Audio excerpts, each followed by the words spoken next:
Have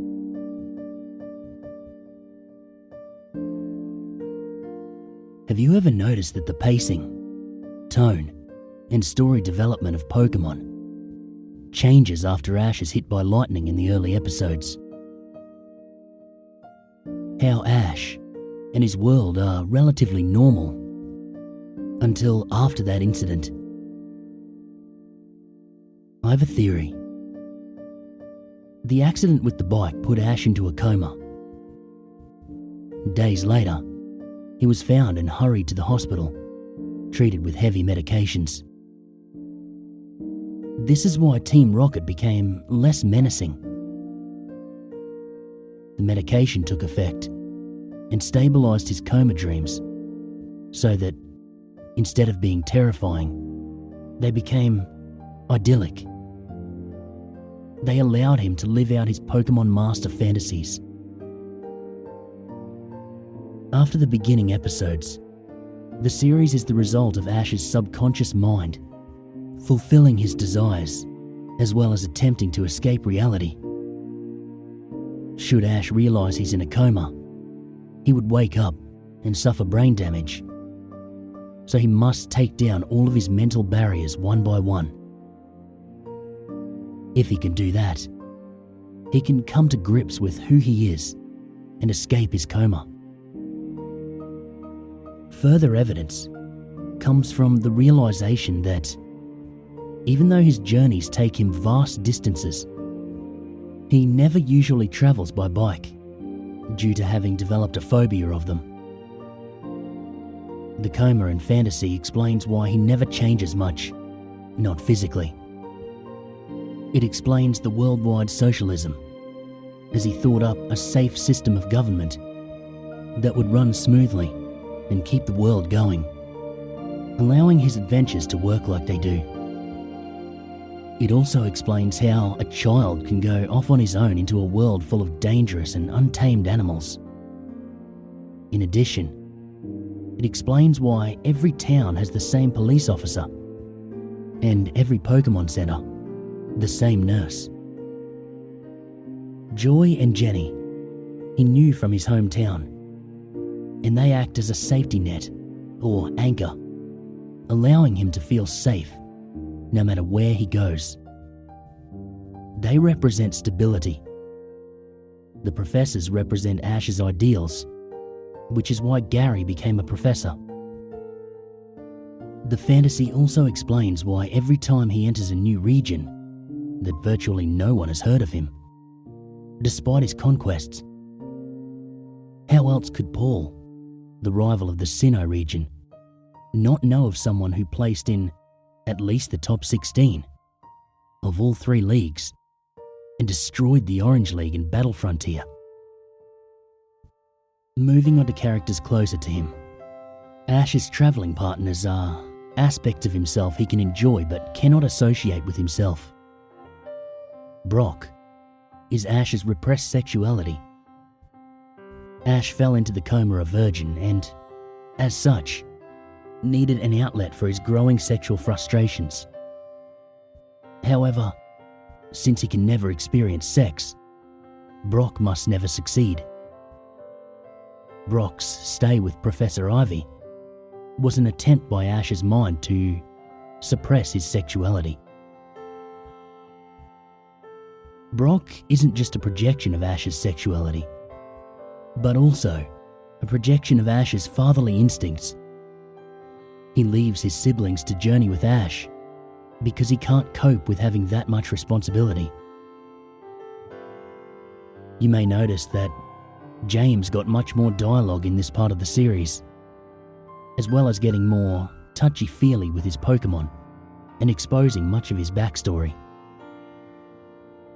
Ash didn't enjoy this much, which is why Brock returns, horrified, and refuses to speak about it. Ash's subconscious was repressing him at the time. So, other than a general feeling of dread, he has no idea what happened. Further evidence of Brock being Ash's sexuality is that he keeps returning to the series after Ash meets a new female aspect of himself. Misty is the first such aspect we encounter.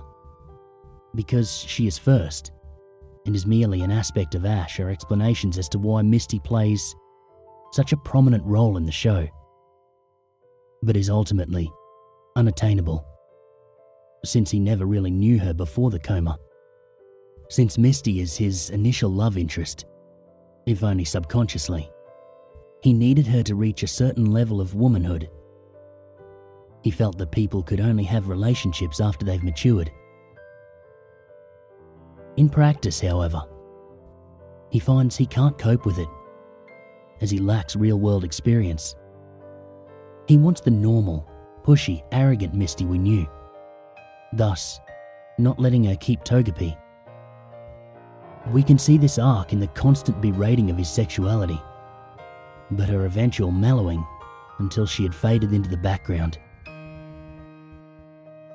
Since Ash was quite attached to her, this was traumatizing. After this experience, anyone around him threatening to mature quickly ends up leaving, only for another, more naive fill-in to enter his life. Gary Oak is what Ash wants to be. He is wish fulfillment. He succeeded and then settled down to a normal life. Ash needs someone to succeed in his world, or he won't be able to validate it, and he'll start questioning why he is where he is. It's a subconscious trap to keep him from becoming too aware of his situation. His mind must have figured out that awareness of the coma would snap him out of it. So it took something the boy already loved and built a way out for him with it. However, Ash is too complacent to make a final stand and fight his way out, and thus cannot escape. This is why he keeps encountering legendary Pokemon. They're his mind's way of showing him that he can do great things if he tries. It's a way to encourage him to push forwards. Team Rocket are the qualities of himself that Ash deems negative, but is coming to terms with. Jesse and James want to appease Giovanni, Ash's father figure. To achieve this, Jessie will trick the submissive James into doing her bidding. Meowth especially wants to appease him because he remembers the good times with Giovanni. This places Meowth in a category known as Ash's corrupted innocence. This is apparent because Meowth is able to speak. The whole reason Meowth can speak is so Ash can eventually accept the aspects of Team Rocket as parts of himself. Ash had issues with his father, so he put him atop the evil corporation and demonized him. There may be an actual Team Rocket in the real world, but it's doubtful that Ash's father is their leader. Ash likely feels the split between his parents was partly his fault, but also largely blames his father. The split caused his mother to move out of the city down to Pallet Town, and is one reason why Ash initially embarks on his journey to escape the turmoil at home. The whole organization, including Butch and Cassidy, is symbolic of his inability to escape his father's machinations. James is implied homosexuality, which does not necessarily make Ash homosexual, and gullibility, while Jesse is vanity and manipulation. Since Meowth has the potential for rehabilitation and doesn't want to be evil, this once again fits with the conflicting personalities and demonized self theory. Team Rocket cross-dresses because Ash is exploring his gender, a different facet than what Brock represents, sexuality. And this was a method that allowed his gay/vain side to experiment freely when he figured out that it wasn't something for him. His free side stopped playing with it. Max came with May. He played the ego, and she played the kid with great aspirations in that session. They worked for a little while, but with Ash being a teenager, his sexuality had to come back into play. He kept reinventing himself and eventually wrote new aspects. But his mind slowly brought the old ones back as a crutch to make the transition easier. Dawn is Ash giving himself a chance to love. Since he already established Misty as someone he's not likely to go anywhere with, he created a new super female, one that was more like him and less violent. You may note that while both May and Misty had no tolerance for Brock's behaviour, Dawn seems to try to shrug it off. Tracy, the breeder, was a possible future for Ash that he discarded. This future was one that he sent off to work with the professor, Ash's ultimate ideal of a father figure, when Tracy disrupted the dynamic Ash had with his other possibilities. With Ash's mind fighting the coma, and Ash viewing this person as a companion, Tracy was quickly replaced with a more threatening rival. Pikachu represents Ash's humanity. This explains the episodes where they get separated and Ash desperately wants to find him, even to the point of working with Team Rocket, aspects of himself that he would normally never associate with, but for some reason cannot. Team Rocket wants to steal Pikachu and hand him over to Giovanni. Jesse and James will always oppose Ash because he is terrified of the thought of his humanity lying in the hands of his father. However, this is the same reason he'll work with those aspects of himself in order to save his humanity. Ash couldn't evolve Pikachu because that would mean challenging his concept of who he was, which was something he was not comfortable with while still working through his original issues. The narrator is Ash's higher mind, recapping and explaining the progress he's made and the tribulations he will face, allowing insight into how to best awaken him. Team Rocket's methods gradually become more and more ludicrous because Ash is only a child dreaming these things up. That is why Team Rocket's disguises are always believed. He knows it's them, at least on a subconscious level, but chooses to ignore it so he can better himself. In a sense, the Ash who wants to escape is sabotaging the Ash who wants to stay lost in his mind so that there can be more conflict and, hopefully, an eventual escape. The escape is a consequence of coming to terms with who he is. As mentioned previously, Team Rocket are a method to Ash to deal with grounds he's uncomfortable with tackling on his own. You may recall that early in the show, there were animals and references to animals. For example, the fish in the aquarium of the Cerulean City gym, or that the Pokédex lists Pikachu as rat-like. These animals don't matter to Ash's psyche, so they don't come into play much. If Ash loved puppies, everything would be about different breeds of dogs and a dogfighting circuit. But as the series goes on, you see fewer realistic animals and more Pokemon. This could be a sign of Ash's mind deteriorating. As he's in the coma, he's losing concepts of some animals and machinery and replacing them with Pokemon. It could explain things like electric Pokemon working as power generators. These are signs that his memory of the old world is slipping more and more as time goes by.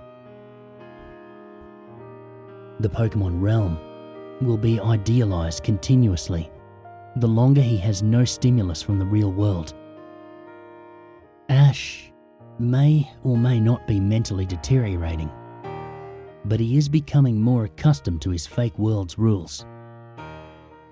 The wild Pokemon are his rationalizations for the functioning of his created fantasy. It's the "a wizard did it" syndrome. If he doesn't know how it works, his mind says Pokemon. The Pokemon in Ash's team, however, serve the purpose of displaying his issues and aspects of himself. For example, Charmander represents his sex drive, not his sexuality like Brock. At first, it's a cute, easy thing to control, but eventually becomes a raging inferno of disobedience, since Ash has no real understanding of his sexuality, thus has no way to vent or keep it in check. Bulbasaur was his unwillingness to change, reflected in when it declines to evolve and almost decided to stay behind unless he battled it. Squirtle was his willingness to follow the lead of others, as evidenced by the gang it ran with. Even though he ran the gang, they were viewed as one group, and Ash's subconscious gave him the strongest one. Butterfree was his crushing loneliness, which he dealt with when he released it to join a flock. His bird types are his recklessness, always willing to sacrifice something at a moment's notice for the win. When Ash is trading Pokemon, it's an attempt to push his own problems away on someone else. However, he realizes this and usually trades back very quickly. Not only are Ash's Pokemon a manifestation of different parts of himself, the Pokemon of other trainers are as well. Koffing and Ekans were symbolic of Team Rocket's willingness to change, hence their evolutions. Once his mind was able to overcome that roadblock and allow them to change once, it gave him the chance to truly change. An interesting note is that Pupitar is a rationalization, a Pokemon a rival caught before they met. Even Ash would become suspicious if everyone he met had no carryover Pokemon from previous places he had been to. Other trainers are more direct forms of his issues, ones he must either come to terms with or outright suppress. Gym leaders are more primary aspects of his personality, with each Pokemon being stronger than the last, to display a level of skill he could only be capable of if he gave into it. In effect, he is doing battle with a part of him that he would rather not have in control. Originally, Ash had the battles, which evolved into team battles and contests. The explanation for this is that his issues became more and more complicated, and the means of dealing with them needed to become more complex. The fact that he uses issues he has already dominated to win is a sign he's growing stronger. Ash releases his Pokemon because his mind is forcing him to let go of them. The second he raises an overpowered team, a tournament comes up and, after fighting his way through it, he has to go to a new land for new challenges. However, with an overpowered team, there won't be any challenges or any way to motivate him further. The Ash that wants to stay in the coma and keep journeying hands his solved issues over to Professor Oak so he can continue and overcome the unresolved ones. This is essentially his mind forcing him to deal with his issues. Ash's rivals and the Elite Four are ultimately the strongest part of this cycle. Having Pokemon that are essentially godlike, They represent both what can be attained and what is unattainable. Ash's rivals are all possible futures he envisions for himself. Note that they are all older than him. This originated with Gary Oak, someone Ash knew from real life, and built up into a sort of god within his mind. However, Gary progressed and changed to suit Ash's vision of himself and his ultimate desire, eventually settling down into a professor role after beating the Elite Four.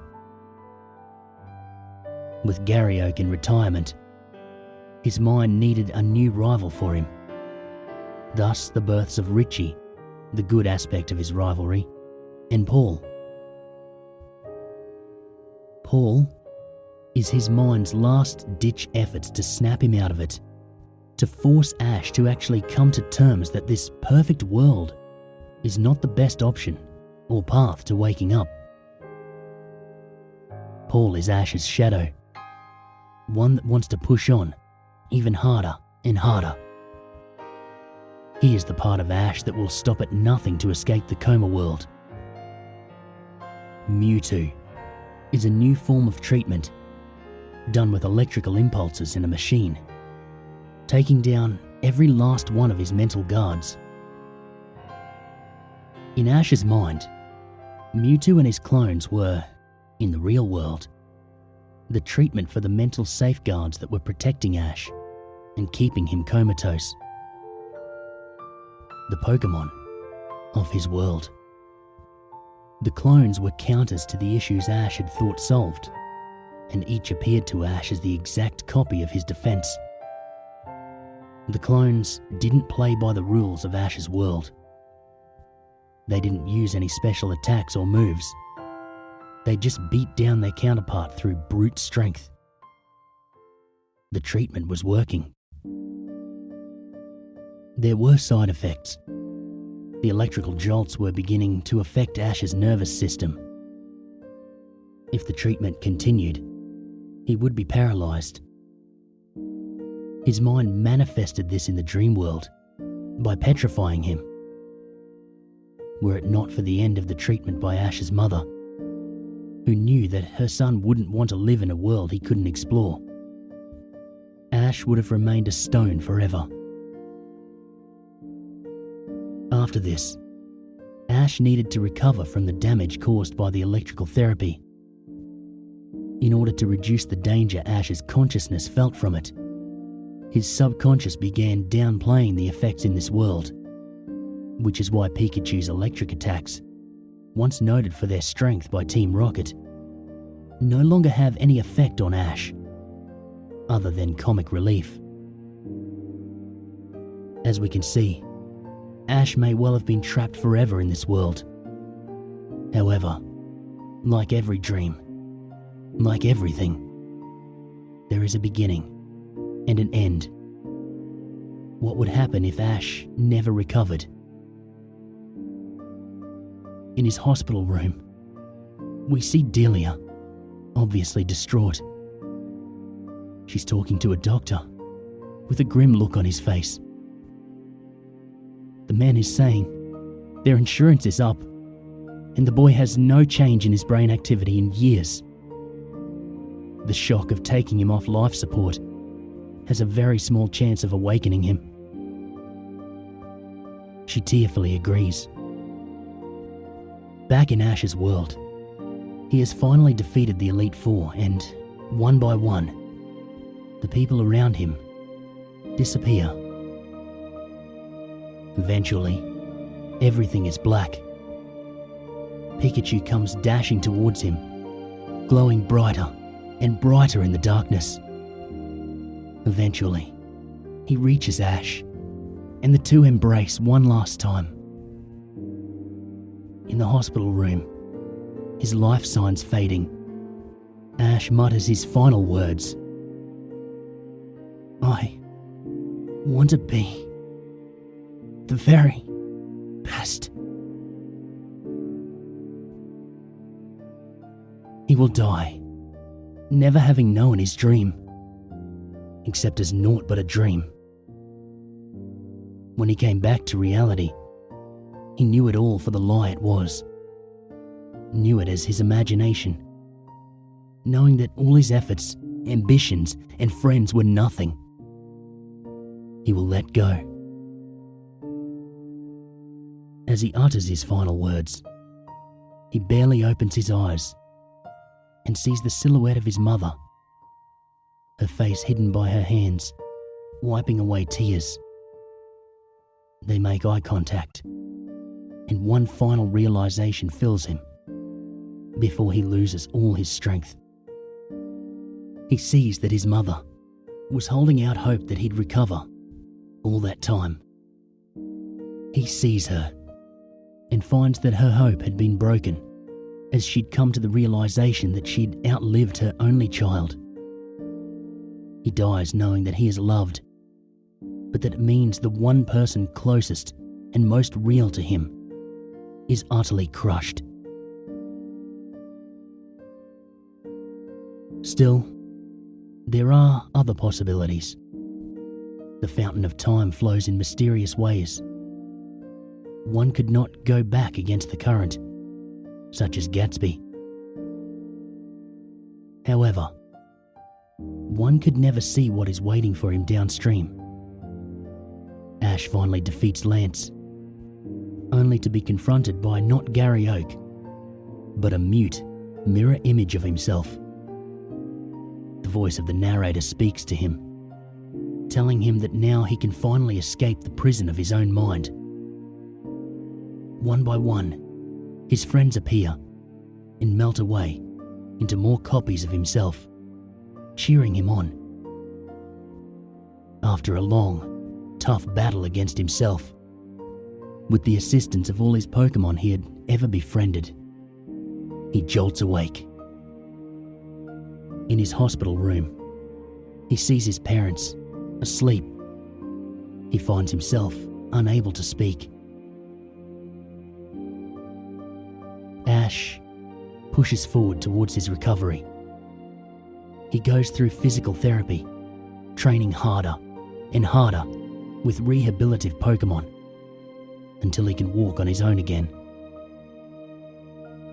This time, an older and wiser Ash sets out on a journey. Just like last time, he's late getting to Professor Oak's laboratory. When there's only one Pokemon left, he suddenly recalls all his memories of his life and realizes all his friends are gone forever. As he sets out with his new companion, he finds the world is darker than he imagined, more real. Pokemon and people die. He too has aged. He vows to become the Pokemon master he dreamed he was. He vows to himself. He vows to them. I will be the very best.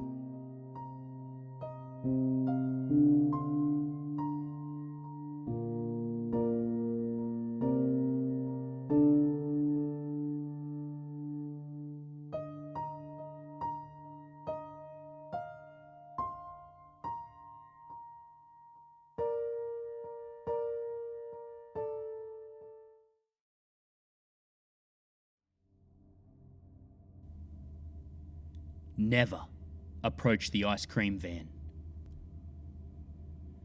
Those were the first words of advice I received from the boy I took my seat next to on the first day of school.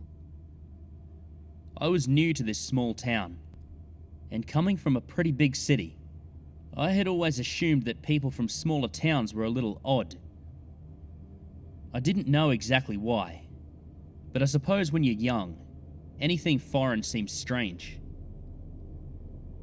Thomas Chambers had only emboldened that perspective with his peculiar comment. I simply raised an eyebrow at him and raised my hands as if to say, "Okay," before turning back to the teacher. At 15 years old, I wasn't exactly chasing after ice cream trucks anyway.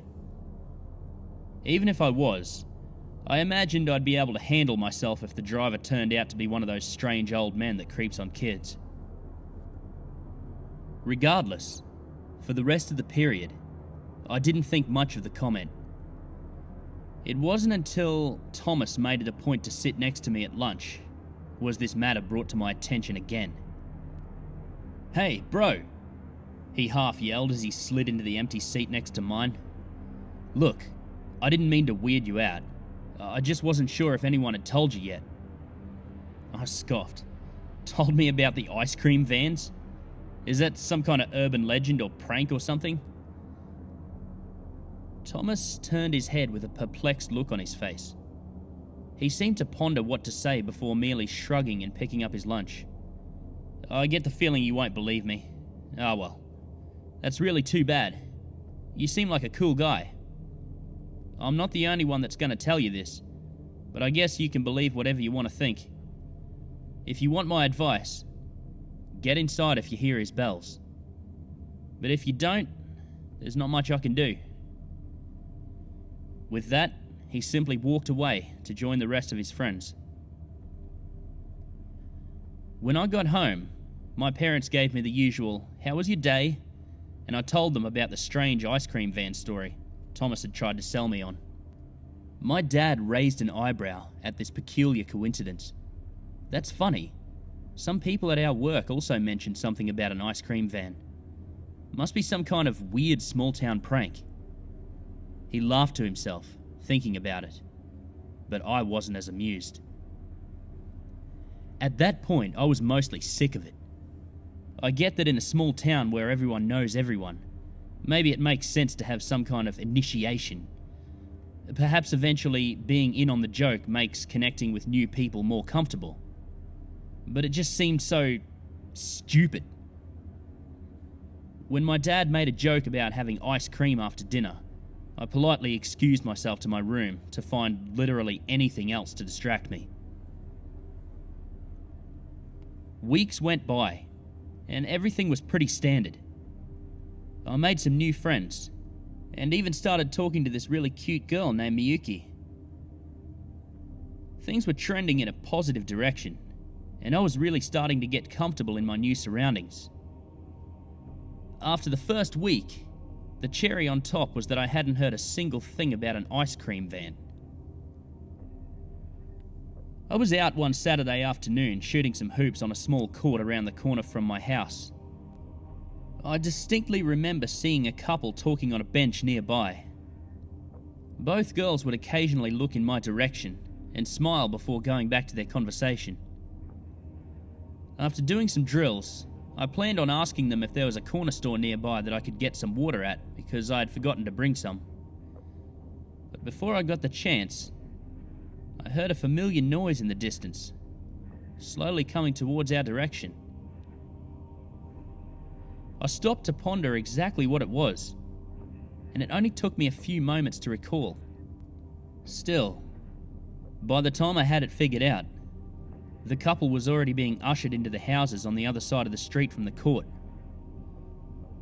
Why on earth would they be frightened by the sound of ice cream bells? I thought to myself.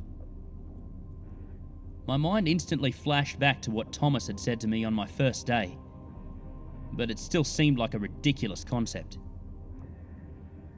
I don't know if it was because I wanted some kind of proof that this ice cream van thing was bullshit, or morbidly curious about what would happen, but I was resolved to sit and wait for the van to come by. I walked to the sidewalk and stared on the object meandering towards me in the distance. Without warning, I found myself being lifted off my feet and swiftly carried into one of the neighbouring houses. The large man that had carried me threw me into his home and swiftly locked the 3 or 4 latches that he had on the inside of his door. "The hell are you doing out there, kid?" he screamed, throwing his hands up. "Didn't you hear the damn bells?" My heart was pounding from the excitement. At that point, I didn't know if I was being kidnapped or if maybe the townsfolk indeed were afraid of the ice cream van. I looked to the corner of the living room and saw what I assumed to be his wife and kids huddled together. All had looks of abject terror. When I turned back to the man, he was standing with his hands on his hips, looking down at me like I'd flunked all my classes or something. The bells? I motioned towards the window. You mean from the ice cream truck? I don't know if this is some prank you all play on the newbies, but I don't understand. Those things are everywhere. The man took a step forward, and his eyes seemed to soften. He looked towards his wife and motioned for her to take the kids upstairs. Then, he placed a giant paw on my shoulder and walked me to the window and its slightly drawn curtains and simply said, "Look." I watched as a rusted grey van slowly made its way down the street. The windows were matte black, and there didn't seem to be any unique markers on it other than a small square with printed letters reading "Ice Cream." It came to a full stop just a couple houses down from us, and waited. Only a few moments later, its music began to blare much louder than before. The sound seemed to emanate from all around us. It was so loud I could see the windows start to rattle, and for a few moments, I was almost sure it sounded a bit like the sound was coming from inside of this stranger's home. The man told me to keep watching. After only seconds of these now headache-inducing bells being blared surely for the entire neighbourhood to hear, a small boy walked out of his home. I could see his mother's arms reaching for him from their door, but she didn't dare step outside. The boy casually walked up to the van's window, and with every step he took towards it, the music got quieter. When he finally arrived at his destination, eager perhaps for a sweet treat that all kids crave, I saw the window roll down, and inside was pure darkness.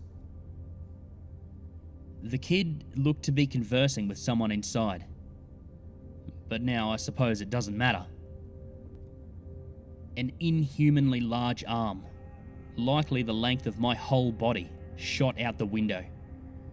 It was smooth and grey, with what looked like multiple smaller arms growing from the forearm.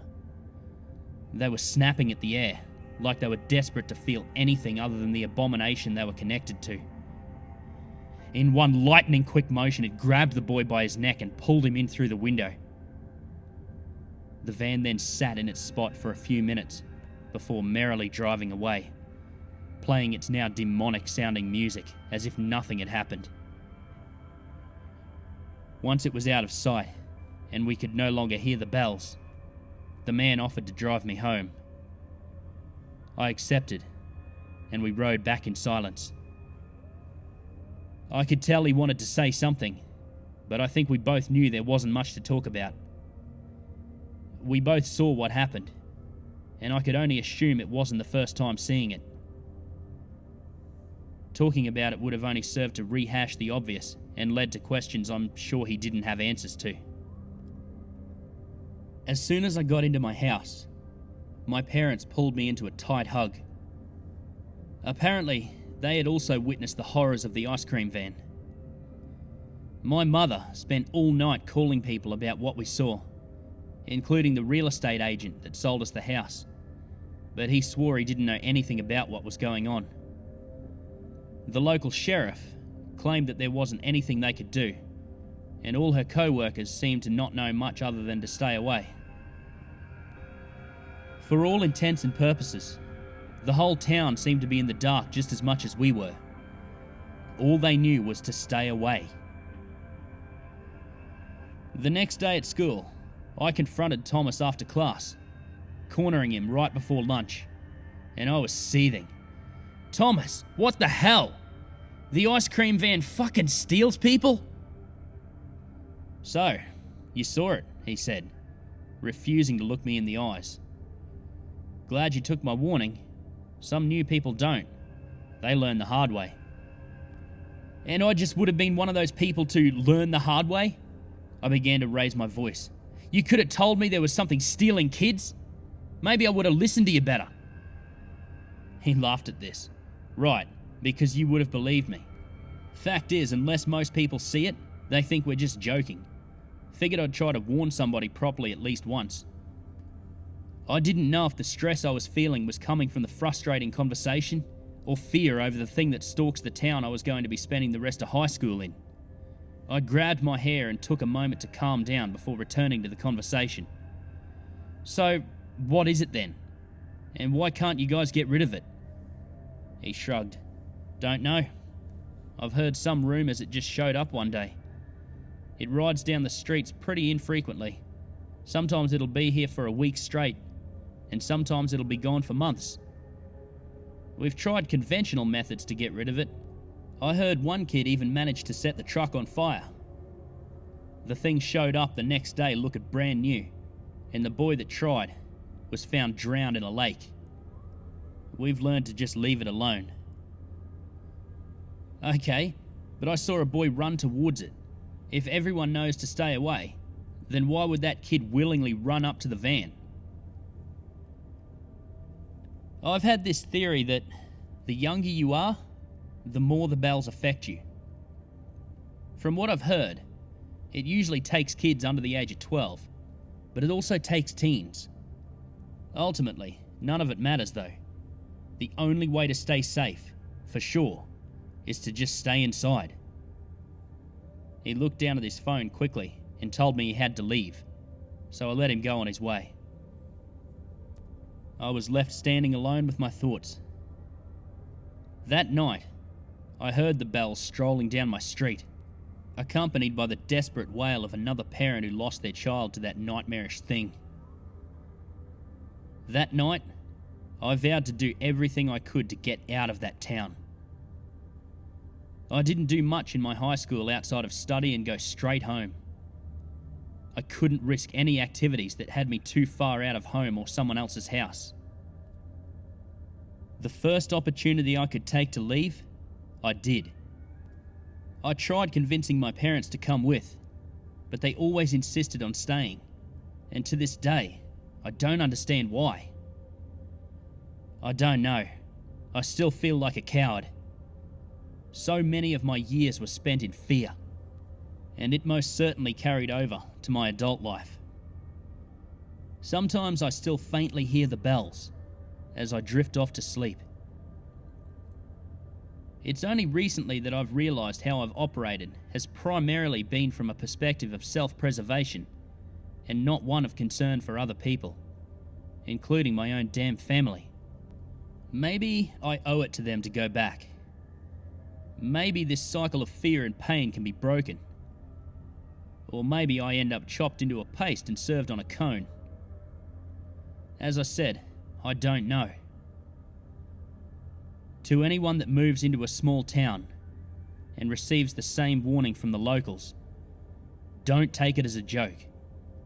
They are dead serious when they say, never approach the ice cream van.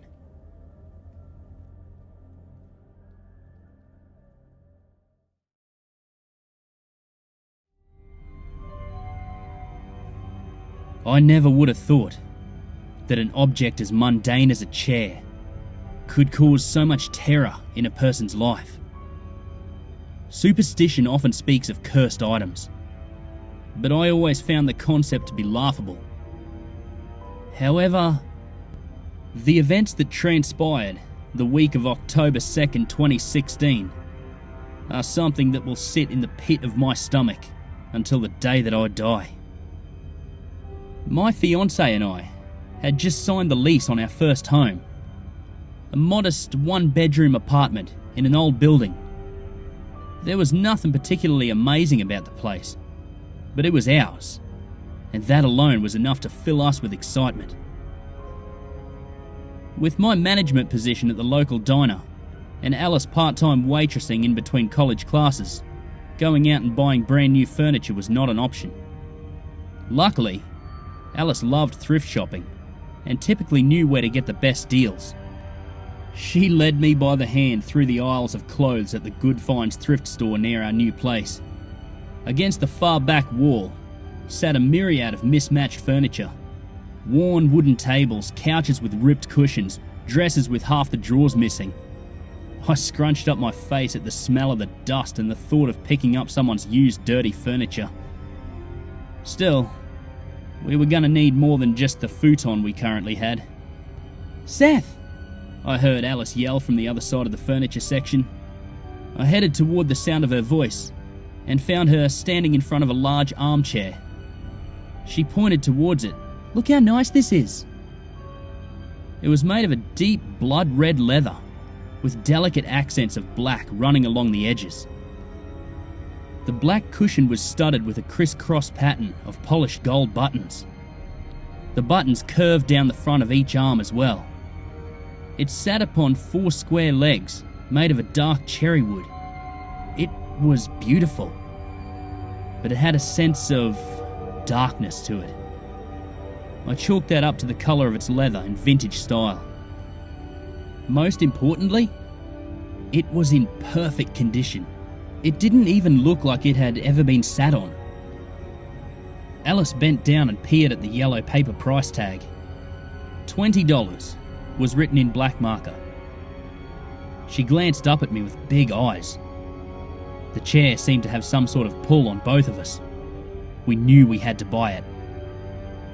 After some finagling, we had it in our car and on its way home. Carrying it upstairs to our 4th floor apartment was not as easy as we had hoped. "This thing must be really well made," I grunted, trying to hold its weight as we rounded the 3rd staircase. "It's so fucking heavy." "I can't believe how cheap it was."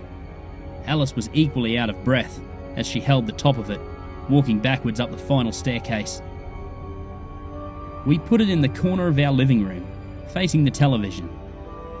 It looked like it was meant to be there. The next few days went on without incident. We continued to unpack and decorate on our free nights after work. We explored our new neighbourhood when we had the energy to go out. Caught up in the novelty of our new place, the chair went mostly unnoticed. It wasn't until the next Friday night that I was given the first sign that something was wrong. Alice and I had settled in for the night, bowl of popcorn in hand, and ready to pop in a movie. One of those classic black and white horror films she loved so much. I plopped down into the chair and immediately sprang back up. "What's wrong?" Alice asked. 2 things had happened the moment I sat down. First, the air around me grew incredibly cold, as if the room had fallen to a frigid temperature in mere moments. Second, the skin on my arms, where the chair had touched, burned, like they'd been pressed against hot metal. I dropped the popcorn to the ground without thought and began examining the arms where they'd been burned. But there was nothing there. Not even the slightest bit of redness. "The fuck?" I mumbled. Alice came over to me, gently putting her hands on my arms and looking me over. "Did you hurt yourself?" I don't know. I sat down and it felt like something burned me." She paused, not exactly sure of how to respond. "Well, I don't see anything on your skin. The chair is in front of the window, so maybe the sun was beating down on the leather today." "Yeah, maybe. Although I didn't believe that was the case. The sun had set hours ago. There was no way it should have retained that much heat." "Let me see." Alice hesitantly lowered herself down into the chair, lightly touching her fingertips to the leather. "I don't feel anything." I put my hand to the cushion and felt nothing. No cold air, no burning sensation. It was just a chair. I shrugged and assured her I must have had a weird hot flash or something. I cleaned up the spilled popcorn and changed the subject to turning on the movie. Alice still seemed uneasy by what happened, but was happy not to dwell on it. We watched the movie in silence, both opting to sit on the futon.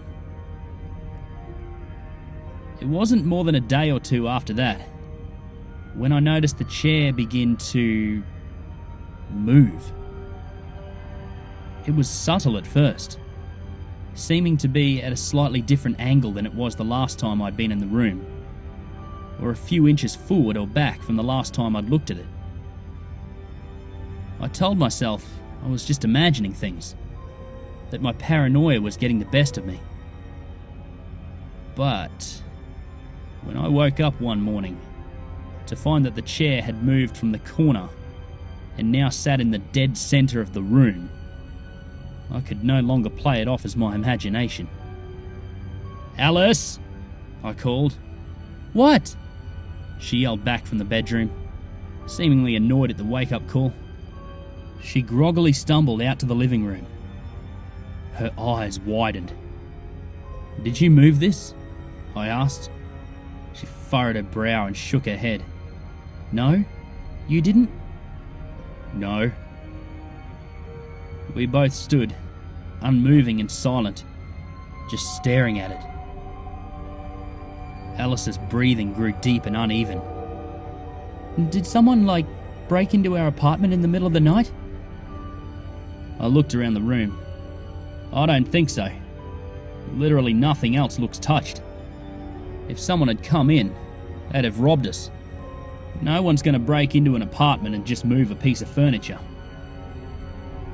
I searched the apartment from top to bottom, ensuring there were no unwanted visitors lurking anywhere. There was not a single sign that anyone had been there. I came back to the living room, where Alice still stood, too confused to do anything. My eyes shifted from her to the chair, still sitting feet away from where it had been the night before. I'd never considered myself a superstitious person. However, I had seen enough horror movies. I knew the trope of the oblivious couple being given 1,000 red flags that something wrong was happening, but never doing anything about it until it was too late. "Yeah, we're getting rid of this thing." Alice nodded without a word. We agreed to get it out of the apartment and to the dumpster that evening, as neither of us had time to carry it down the stairs before work. Given that we were already living from paycheck to paycheck, we couldn't afford to be late. That night, I finished my shift and went to pick Alice up from her job, as we always did. We didn't say much on the drive home. I think we were both eager to just get there and get rid of that chair. As we climbed the stairs to our apartment, I groaned thinking of having to carry that heavy thing all the way back out. Once we reached our door and I slid my key into the lock, we heard it. A high-pitched, blood-curdling scream coming from inside our home. It sounded like a child. I swung the door open as quickly as I could and rushed through the hallway into the living room, Alice quickly following behind me. The screaming stopped upon us running in. There was the chair, tipped over on its side. Again, not a single other thing was out of place. No sign anyone had been there. I stormed through every room. "Who the fuck is in here?" I screamed. I checked every closet, every dark corner, every single fucking inch of that house, but found nothing. I came back to the front door. Alice stood out in the hallway, too afraid to come inside. "Alright, we're getting this fucking thing out of here now." I grabbed her by the hand and led her in. Without another word, we picked it up and began our descent to the dumpster. I spent the whole trip down grasping the chair until my knuckles turned white, scared that it would somehow slip out of my hands and go plummeting down the stairs, taking one or both of us with it. I think Alice was scared of the same thing. We managed to get it outside, both of us throwing the thing on the gravel next to the dumpster and letting out a sigh of relief. It was then that I made the discovery which still haunts me. I noticed a lump in the bottom cushion that I'd somehow not seen before. Desperate to find out if something was actually going on with this, or if we both were simply going insane, I took my pocket knife from my keychain and began to slice the leather cushion open. Shoved within the stuffing, I found the source of the lump. I pulled out a small, white silk bag, tied with a drawstring. I looked to Alice, who was visibly terrified. My hands were shaking. I didn't want to open it up, but I could feel that something was inside. I pulled the drawstring apart and peered through the opening, immediately dropping the bag onto the ground, the contents spilling out. Alice gasped. There was hair, several different colours, clearly from several different people. There were teeth. There were beaded bracelets and plastic rings made to fit tiny wrists and tiny fingers. There were the bones of the hands that once wore them. We called the police before even saying a word to each other. The cops came. They took the evidence, chair and all. We got a call from the detective the following week. The objects found were at least a decade old.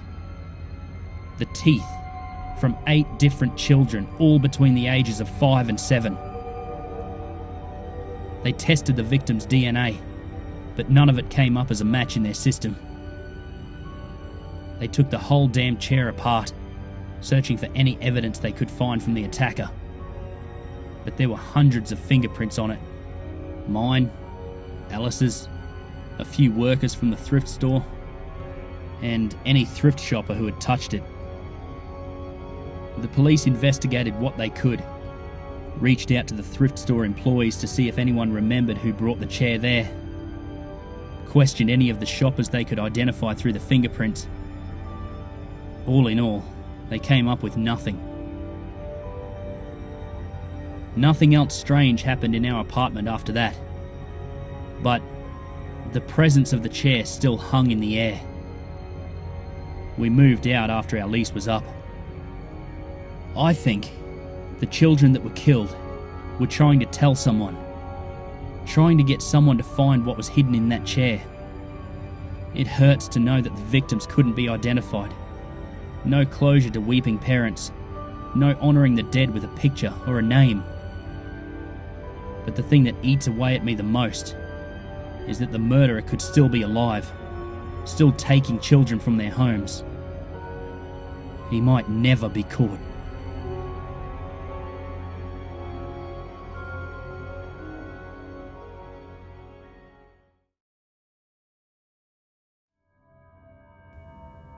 It was a hot summer night, as me and my roommate were cleaning out our place, trying to see if there was anything of value we could sell in order to keep up our diet of instant noodles and coffee.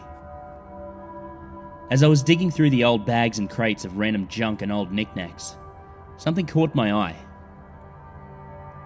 Underneath a pile of old gaming controllers and bags of clothes was a red box.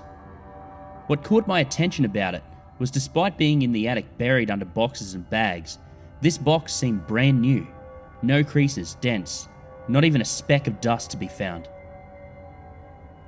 Out of pure curiosity, I opened the box, and what I found were 5 old VHS tapes. What confused me about them was, despite the box being in what seemed to be perfect condition, they were extremely dusty and rather beat up. They were all titled the same thing: Watch Our Tapes. Seeing as how neither me or my roommate had a VHS player, I was just going to leave them where they were. But for some strange reason, as if it had me under some kind of spell, I had the sudden urge to bring them down with me. So I did. My roommate saw me coming down the attic ladder, holding the bright box, and got pretty excited. "Hey, you found something worth some cash, huh?" he asked as I raised the ladder up. I shrugged and shook my head. "Nah, just some old VHSs. He looked at me with a face telling me I was being an idiot. "Well, why the hell did you bring them down with you? We can't even watch them," he said in confusion. Well, honestly, I have no clue. It's like they wanted me to grab them," I responded. He raised an eyebrow before laughing slightly. "Dude, you've been watching too many horror movies." I rolled my eyes and carried him to my room. Yeah, shut up, he laughed. Hey man, if you get a phone call saying you got 7 days, don't say I didn't warn you, he yelled as he made his way downstairs. I headed to my room and threw the box up on my nightstand. I opened the box and started to examine the tapes closer, as I figured they were all tarnished and worn down, but what really piqued my curiosity was the tape on the VHS where the title was written. Next to the words was this strange symbol which I can only describe as, the occult. It looked like a crappy drawing of a stick figure with 2 lines across what would be the head and 1 across the torso. While this caught my interest for a few minutes, I eventually put the tapes back down and tried relaxing. But for some strange reason, my focus always went back to that shiny red box. It eventually dug into me so hard I decided to go out and buy an old VHS player from this crummy video store across from our apartment building. When I returned home, Chris has been sitting on the couch stoned and watching SpongeBob. "Hey man, where have you been?" he asked, pausing the TV. I showed him the VHS player and he laughed. "Tell me you didn't spend money to watch those tapes." I flipped him off and began setting it up. "Yep, that's exactly what I did," I responded, with Chris giving a small chuckle. After the VHS player was hooked up, I grabbed the tapes and put in tape number 1. It was nothing but a man smoking a cigar under a lamppost. That was it, for 4 minutes. It was boring, but what made me feel uneasy about it was whoever was recording. He was breathing very heavy and the camera shook slightly. The tape ended and me and Chris were stuck staring at each other. "Well, that was weird," he said, rubbing the back of his head. I agreed and proceeded to put the next tape. Now, if the first one was unsettling, this one was just straight up horrible. Once again, the man recording was breathing heavily and hiding behind a tree. He then pointed the camera towards a park with children running around. His breathing got even heavier and then began approaching the kids, before it suddenly ended. "Holy shit, that was messed up," I muttered. I looked over at Chris, who seemed to be getting a little worried. "Alright man, that's enough," he said in a shaky voice. I denied his request, due to my curiosity. "Hey man, if you don't want to watch, you can leave," I responded, as I put in the next tape. Chris stood up before slowly sitting back down. As I figured, he'd be too interested to not watch the rest. The tape played and it was disturbing as all hell. The man behind the camera and 2 other men in masks that looked to be made from deer skulls surrounded a large bag and all held long, jagged blades. Suddenly the bag moved and all 3 men began to stab into it quite violently. Then it got real disturbing, because the bag began spilling out blood. The men just proceeded to stab it over and over and over and over for about 5 minutes straight. This caused Chris to vomit on our coffee table. Couldn't really blame him. At that point, he had enough and ran into the bathroom, probably to puke some more. On the other hand, I was just too curious to stop. So I popped in the 4th tape and... holy fuck. At first it was just black, until the lens cap was removed. And what was revealed was what I can only describe as if you threw Hannibal Lecter a birthday party. Entrails hung from the walls like party streams. Both fresh and dried blood was smeared all around like a Jackson Pollock painting. And that symbol that were on the tapes, painted in most likely blood on the wall. There was a table in the centre of a room with organs, hearts, kidneys and other insides circled around it. And in the centre of the table, held down by rope and shackles, was the man from tape 1. He was beaten badly. Bruises and cuts completely covered his body, and his eyes had been removed, definitely not by any surgeon. The left one had been completely torn out of his skull, but the left was remained attached to the socket, just dangling down. I wanted to turn it off, but I was almost in a trance, and I couldn't tear my eyes away. Probably not the best way to describe it. As I was trying to keep my lunch down, the same masked men entered the room. This time joined by 4 other figures. 2 I could make out as female. The other 2 I couldn't be too sure about. They all circled the man, as they each picked up one of the still beating hearts at their feet. The one I assumed to be their leader, a man with a ram skull that had been carved into a mask, with one deer antler replacing the original curled horn, and was dressed in a dark red cloak, had begun reciting some sort of tomb or scripture in a language that I couldn't understand. But one part was said in English. It went, "The tainted blood spills for the pure to thrive." After finishing their speech, they lifted their cloaks, all pulling out blades of various shapes and sizes, all with that same symbol carved into the base of the blades.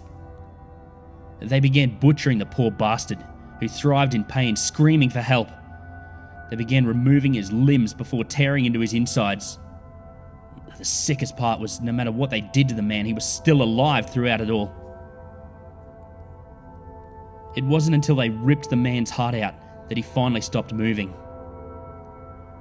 Once the leader had removed the heart, they all held them up to the sky once again, chanting, "The tainted blood must spill," before biting deep into the hearts. That's when I finally had enough. I removed the tape and threw them all into the box before bringing them down to the basement and setting the little fuckers to flames. I didn't even bother with the 5th one. At least I tried to. After watching them burn to a crisp, I returned to my room, only to see the 5th tape sitting on my nightstand. It was smoking and crackling with some burn marks, but still intact. I lost my shit and began smashing it to pieces with a hammer till it was nothing more than powder. I stayed up all night watching it, making sure it didn't return again, but I eventually crashed due to lack of sleep and complete shock. Well, as I'm sure you could guess, I woke up in the morning to find the tape sitting on the VHS player. I came to the conclusion it would not go away until I watched it. So I did just that, and holy fuck, I wish I never had. The video started out normal, with a shot of Detroit. I suddenly came to the realization I knew it was Detroit, because the video was recorded on our street. The camera slowly turned and pointed at my fucking apartment building before zooming into our room, where I saw me. I looked at the timestamp on the video and it was 20 minutes before I went up into that attic.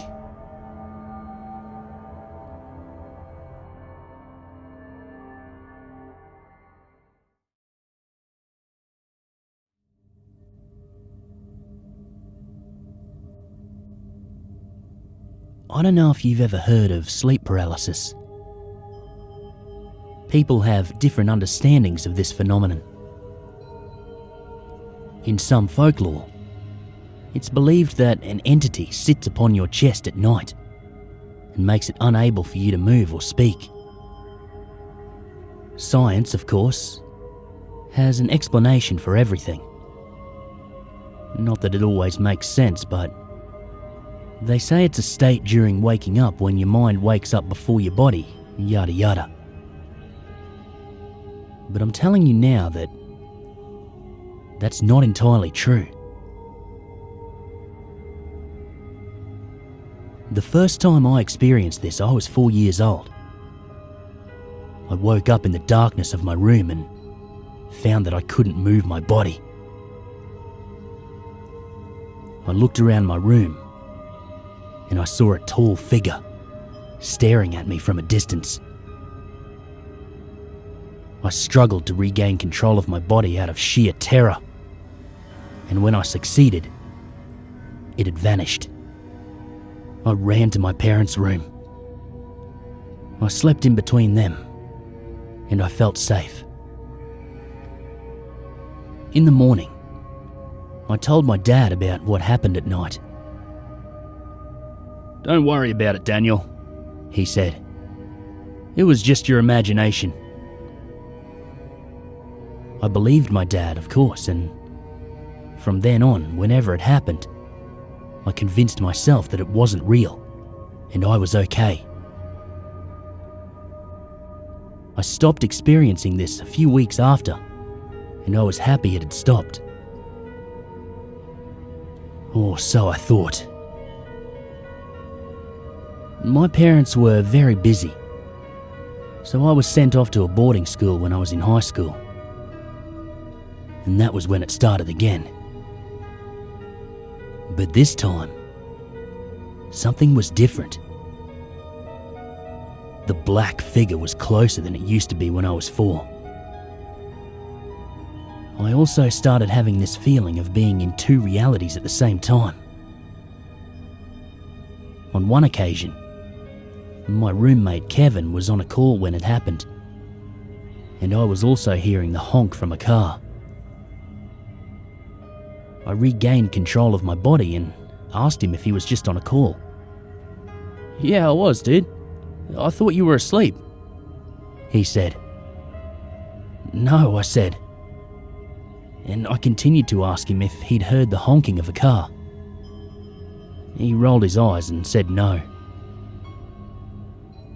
Did I forget to mention that Kevin was a douche? Yes, he is a big douche.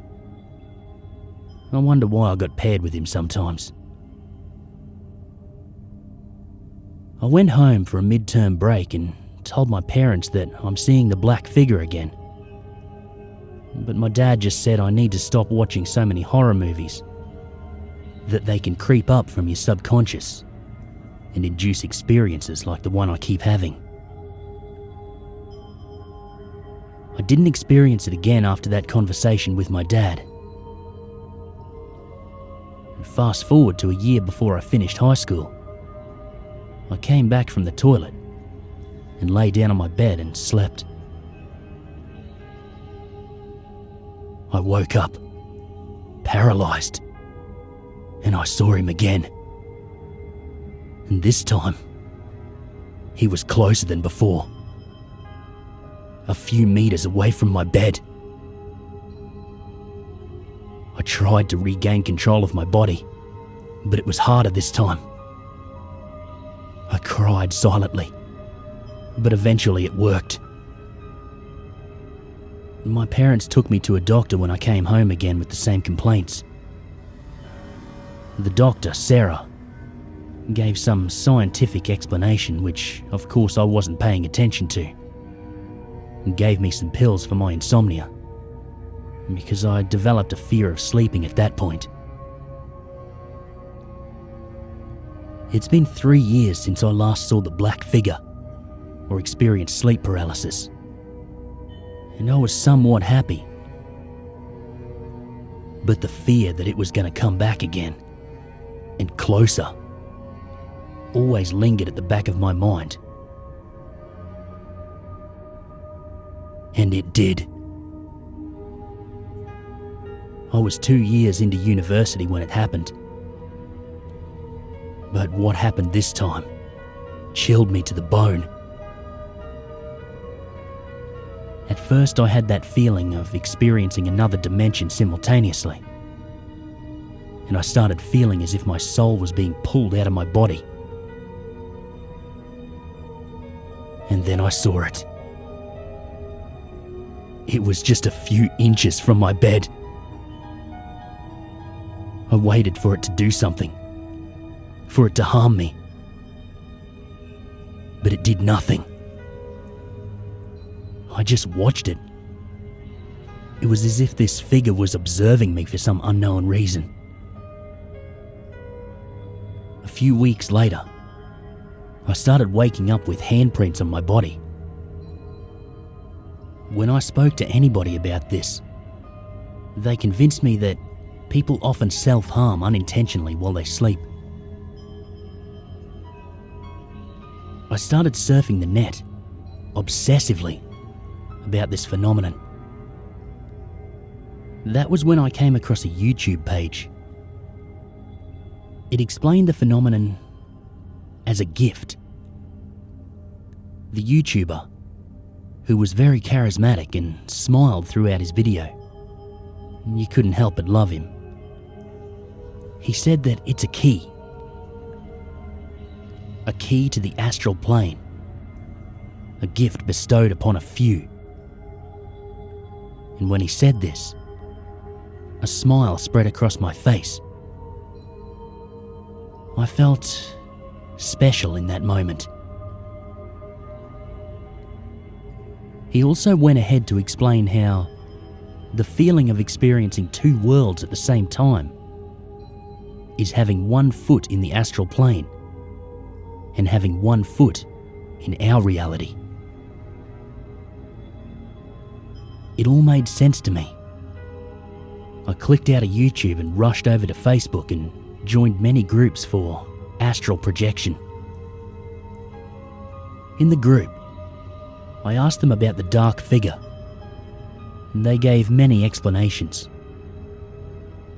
But the one that stuck to my mind was an explanation a woman gave.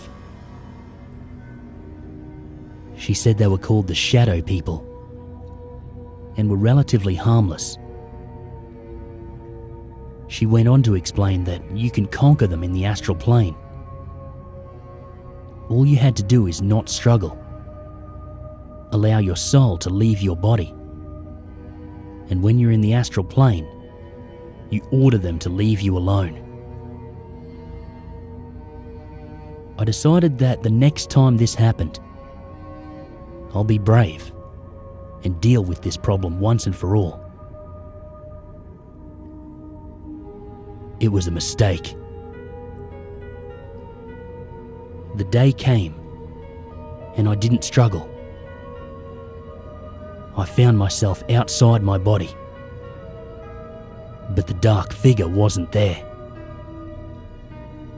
I found myself back inside my body after a few seconds. But something was different. My body was active, moving, doing everything. But it wasn't me. Something has hijacked my body.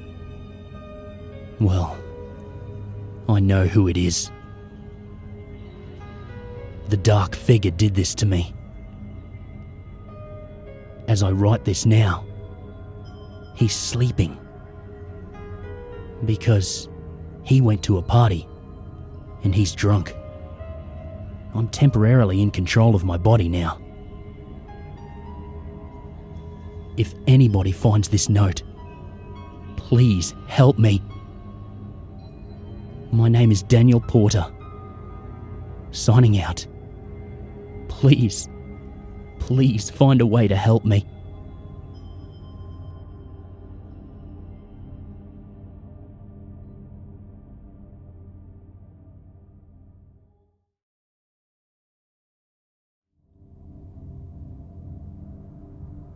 I lost my phone underneath my bed last night. I was supposed to go to the airport for a work flight to a corporate meeting in some offshoot of our company. I wanted a quick cat nap, winding down from a stressful day at work, so I listened to some relaxing music. Orchestral music of Dmitri Shostakovich danced through my ears in a waltz. Maybe it was the tired stupor I was in, but just as I was going to plug in my phone and call it a night, I dropped it. The way my bed is set up, two sides touch a wall, and I sleep with the headboard against the corner. There's an outlet in the corner, and I usually let my phone rest in the nook between my mattress and the wood frame as I sleep. Of course, I needed my phone fully charged for the next day. My phone was older, it drained pretty quickly, and I needed it, charged for company business. So I looked at the thin crack between my bed and the wall. It couldn't have gotten far, right? Much to my annoyance, my phone was nowhere in sight. Though it was dark, I hadn't thought to turn on the lights to search. I couldn't see anything but muddy shadows and dust bunnies hiding in the wooden floor. I could still hear my music though, so I knew it hadn't been sucked into some portal. Classical, as it turned out, was a good enough backdrop to lull myself to sleep, and I found myself nodding off within minutes. I awoke to silence, Maybe it was the total nothing that woke me up. Or maybe the music had died long before I woke up. But I could swear I wasn't asleep for very long. That feeling like it's been nothing more than a blink, but really you've been asleep for hours? The window was pitch black, darker than when I'd fallen asleep. And since I lived alone, there were no other noises to be spoken about. Crickets, owls, wind could all be heard from the window. But inside the house held nothing but a faint ringing in my ears, a remnant of my slumber. Immediately, I could tell I wouldn't be going to fall asleep again. Too alert, too awake, but still in need of a good cup of coffee, I shuffled my way into my kitchen to fix myself a pot. Muscle memory dictated my movements, and without even needing to open my eyes, I was easily able to get the pot started. When I did open my eyes, there wasn't any difference between the void in my head and the shadows outside. In retrospect, maybe the power went out in my area. Maybe there was an electrical surge. Maybe I didn't pay the electric bill. But none of those seemed quite right. The microwave had no glowing number to tell me the time. There were no streetlights lit, no cars. Not even the glowing red little dot on my coffee maker was lit. Yet, I could hear the swinging of the streetlights from the wind. I could hear the cars moving past my house. I could hear my coffee being brewed. Where was the light? Maybe I was in a dream. I poured myself my coffee and scorched my tongue. No dream. Maybe I had gone blind. I couldn't rule that out at the time. Maybe, just maybe, my bed was a portal to another world that was exactly like my own, but shrouded in darkness. Definitely not. I mused and mused, the sky not giving any indication of time, with no moon hanging in the sky and no stars peeking through. Minutes, hours, days passed and I still saw no light. My eyes began to ache, and sparks of light seemed to dance across my eyes as they strained to see in the darkness. Shadows, though everything was a shadow, waltzed along the walls. Dark figures passed by, and I saw faces in the dark that I knew couldn't be real. They grinned at me, taunting with a flash of something I couldn't even fathom to have myself. Their own light illuminated their faces and twisted their features into grotesque masks. I could recognize a few, but most were foreign to me. The recognizable ones scared me the most. Minutes, hours, days. Honestly, I grew bored. There's only so much you can do in the darkness. You can't draw or paint. My computer didn't appear to have any light, and I didn't want to risk going outside in case I got hit by a car that I couldn't see. So I stayed in my house, exploring the way my house felt without light.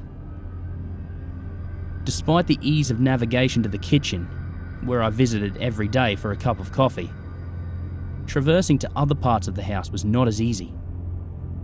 My guest rooms were just a hallway away from my own, but I rarely visited them, even when I could see, and the path felt awkward. The bathroom was easy to find, but the basement was harder because of a brief flight of stairs that creaked and groaned under my weight. Minutes, hours, days. I saw a streak of light come from the attic one day. It nearly blinded me when I first saw it, and it rained down the cracks of wood that made up my hallway flooring. Blue-white and cold. It burned my retinas as I gazed upon the rays.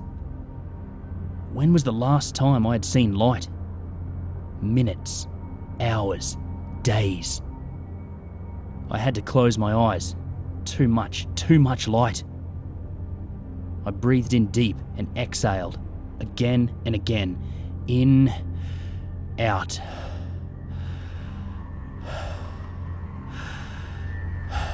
Too bright. It hurt. When I opened my eyes, the light was still there, and I was ready for it. I looked at the blue white and reached towards the handle that would open the hatch to the attic. The frayed rope nearly snapped, but I got the wooden ladder down with ease, using the light that I'd been given. Bright. I slowly climbed the ladder, rung by rung, wooden step by wooden step. I approached the opening to the attic. I could hear something. What was it? The light grew brighter and harsher. The noise louder and more jarring than anything I'd heard before. Like a battle crashing through my head, the symphonies of Dmitri Shostakovich deafened me as I made my way into the attic. A pillar of light hailing down upon me. My phone sat atop my dusty suitcase. Light glaring down at me and music blasting. I grabbed my phone and after turning down the volume, used the light to look at the suitcase. Years of neglect had rendered the leather exterior worn. Tracks of dust from where I'd run my fingers across the front. I opened the suitcase and peered inside. A grotesque hand reached out at me, grasping at the air, and I nearly dropped my phone again as I scrambled to close the suitcase. Bloody fingers pried at the edges of the bag, bloody and writhing as I forced it closed. I slammed the suitcase down, holding it tight, and I squeezed my eyes as tightly as I was closing the bag. When I woke up, the sun poured through my window, and my bed was illuminated by the morning light. I peered down at the crack in between my bed and the wall to find my phone, plugged in and wedged between my mattress and the frame my bed is held in.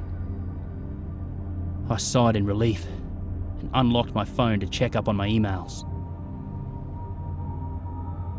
The photo album was open. The only picture in the gallery was one of a hand, blood caked under the nails, strained inside of a leather suitcase.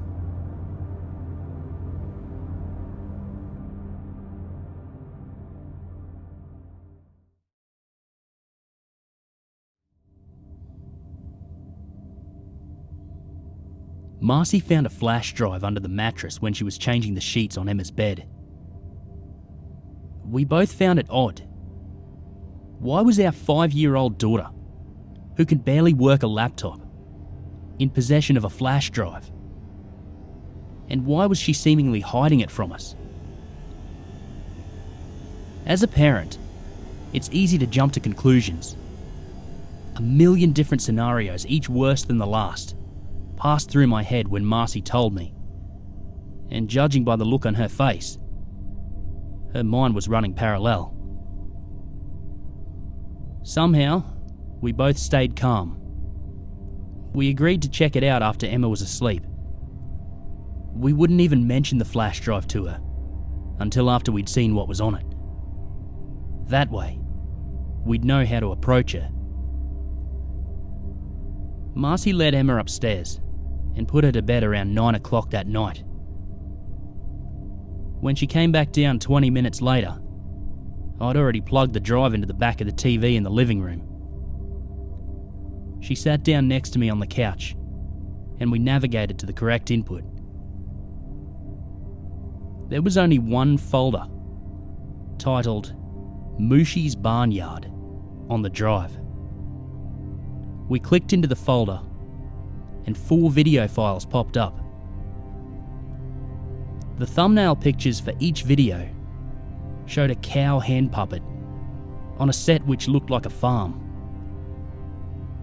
Each was between 20 and 24 minutes long. We turned on the first episode and watched a few minutes. The cow puppet, Mooshi, talked about the alphabet and colours and a few other subjects that were perfectly common for a children's show. Marcy and I both sighed in relief. "It's just a TV show," Marcy said. "Thank God," I replied. "I wonder why Emma was hiding it." Marcy said. "Maybe she got it from Claire's brother." Claire Wilson was Emma's best friend. She lived a few blocks down the road with her parents and older brother, Jason. From what I understand, Jason's a bit of a deadbeat. He's almost 30 and spends every waking second in the Wilsons' basement playing video games, smoking weed and drinking with his buddies. "What do you mean?" I asked, starting to get worried again. Marcy chuckled. "Not in a bad way, hun. Claire's probably been watching this Mooshi's Barnyard on TV and telling Emma how good it is. And since we don't have cable anymore..."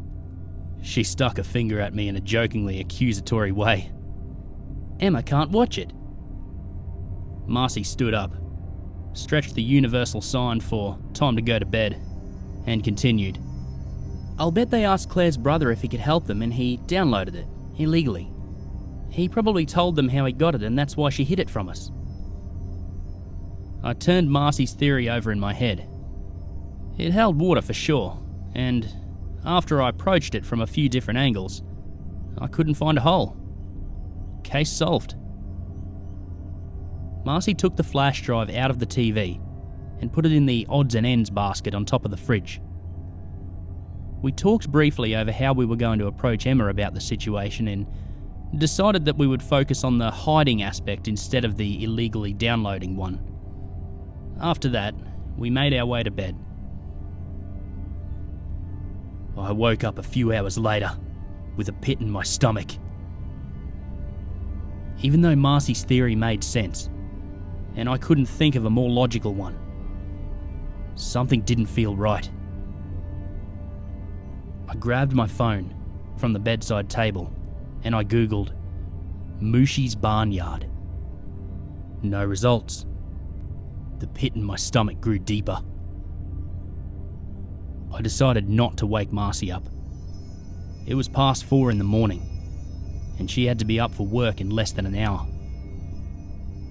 As quietly as possible, I got out of bed, went down to the kitchen, fished the flash drive out of the basket on top of the fridge, and plugged it in.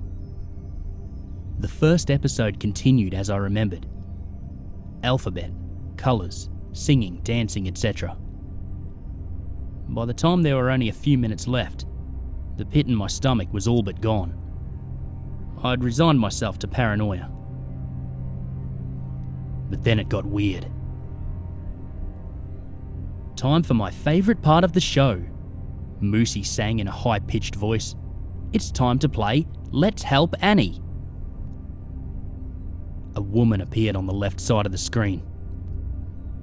Her hands were bound so tightly with rope that I could see red marks on either side. The rope trailed away from her wrists and continued off screen.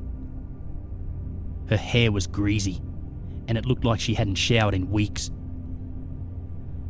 The look on her face said it all. She was terrified.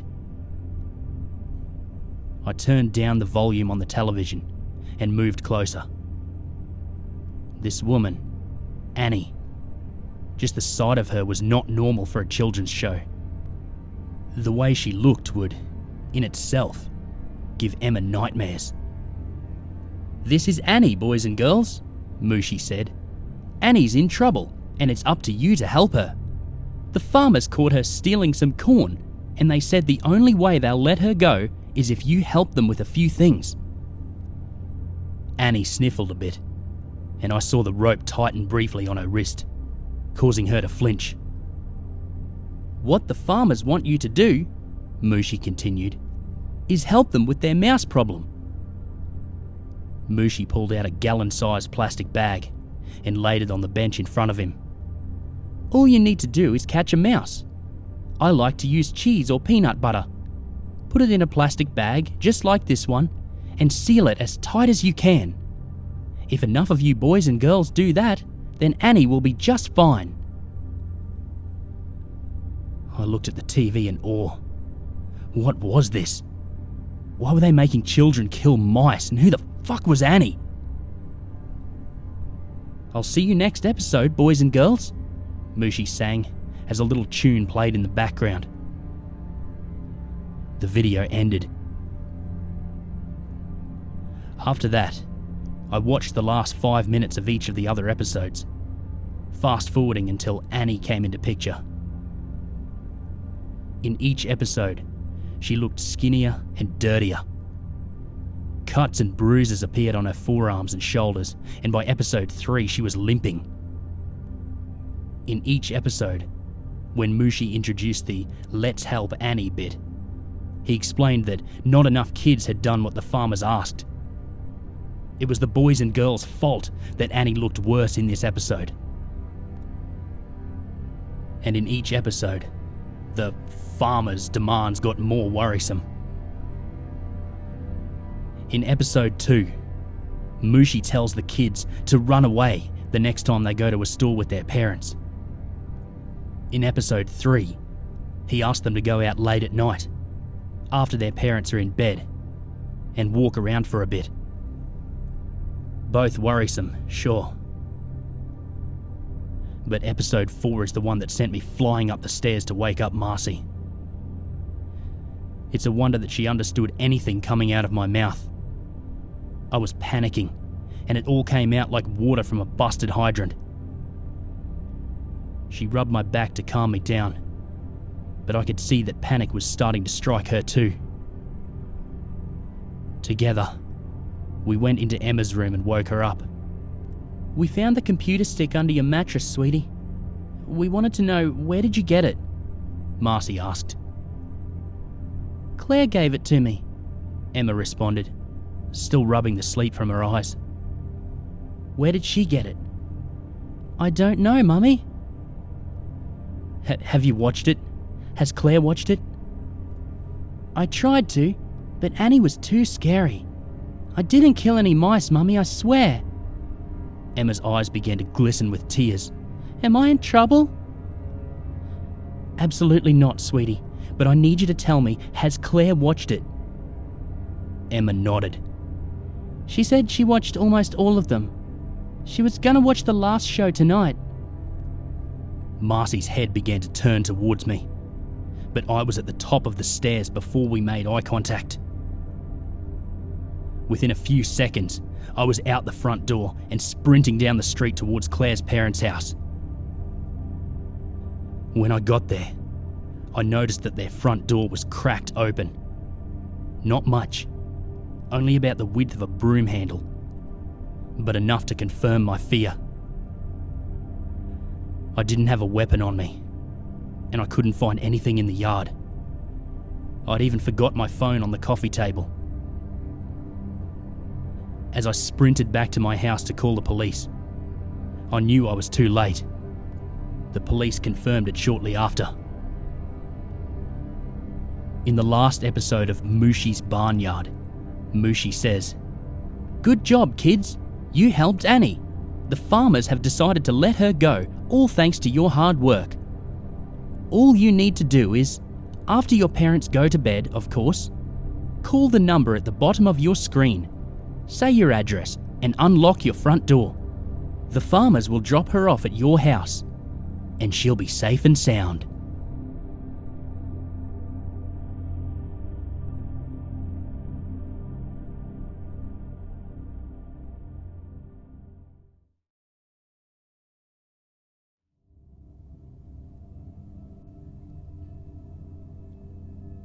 October 9th, 2020.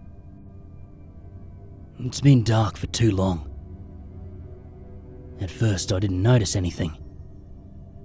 I just woke up, looked outside, and went back to sleep happy that I still had time before I had to get up. It wasn't until I woke up again, that I realised something was horribly wrong. At 9 a.m, it was still pitch black outside. It's been 6 hours. It's 3 p.m. and still dark. There's nothing on TV, except news, and all over the internet people are questioning what's going on. Scientists are baffled, and public officials are telling people to stay calm.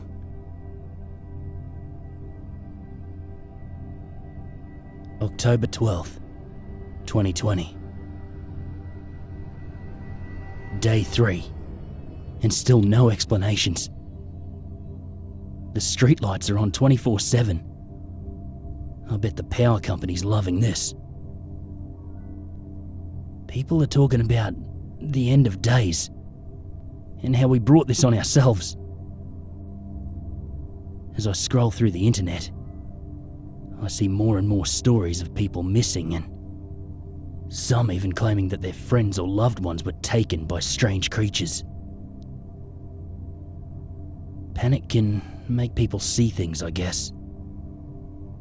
It can make people crazy. There's rioting, and crime rates have skyrocketed in some areas. Those are the places the most people seem to be going missing. I think most of them probably just ran from the mobs or maybe got caught in them.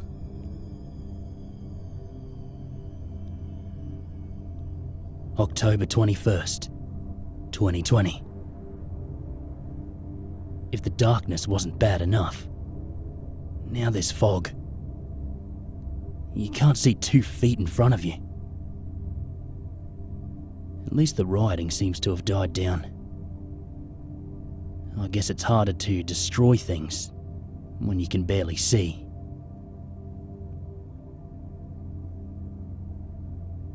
October 27th, 2020.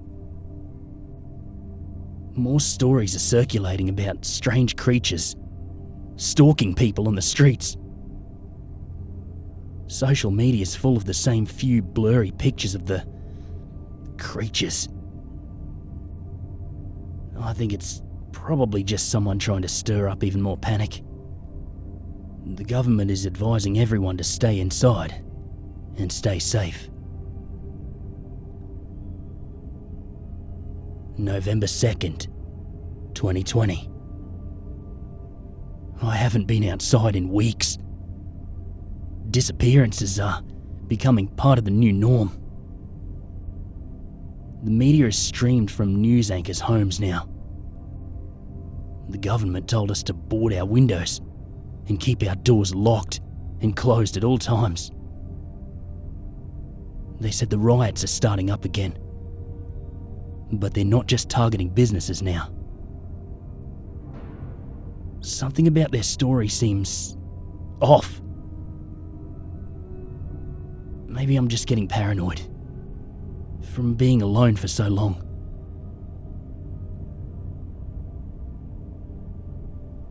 November 8th, 2020. I really needed the fresh air. So I stuck my head outside my door, just for a second. I shouldn't have. I was wrong about the creatures. They're real, and I think they're everywhere. The one nearest to me had tattered, leathery-looking wings, and it walked hunched over. I don't think it saw me, but it sounds like they're prowling close to the house now. I don't think they can get in.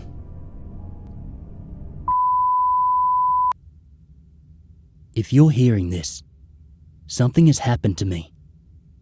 I set this up so if I don't at least open this program for 5 days, it will release all of my recordings, along with this message.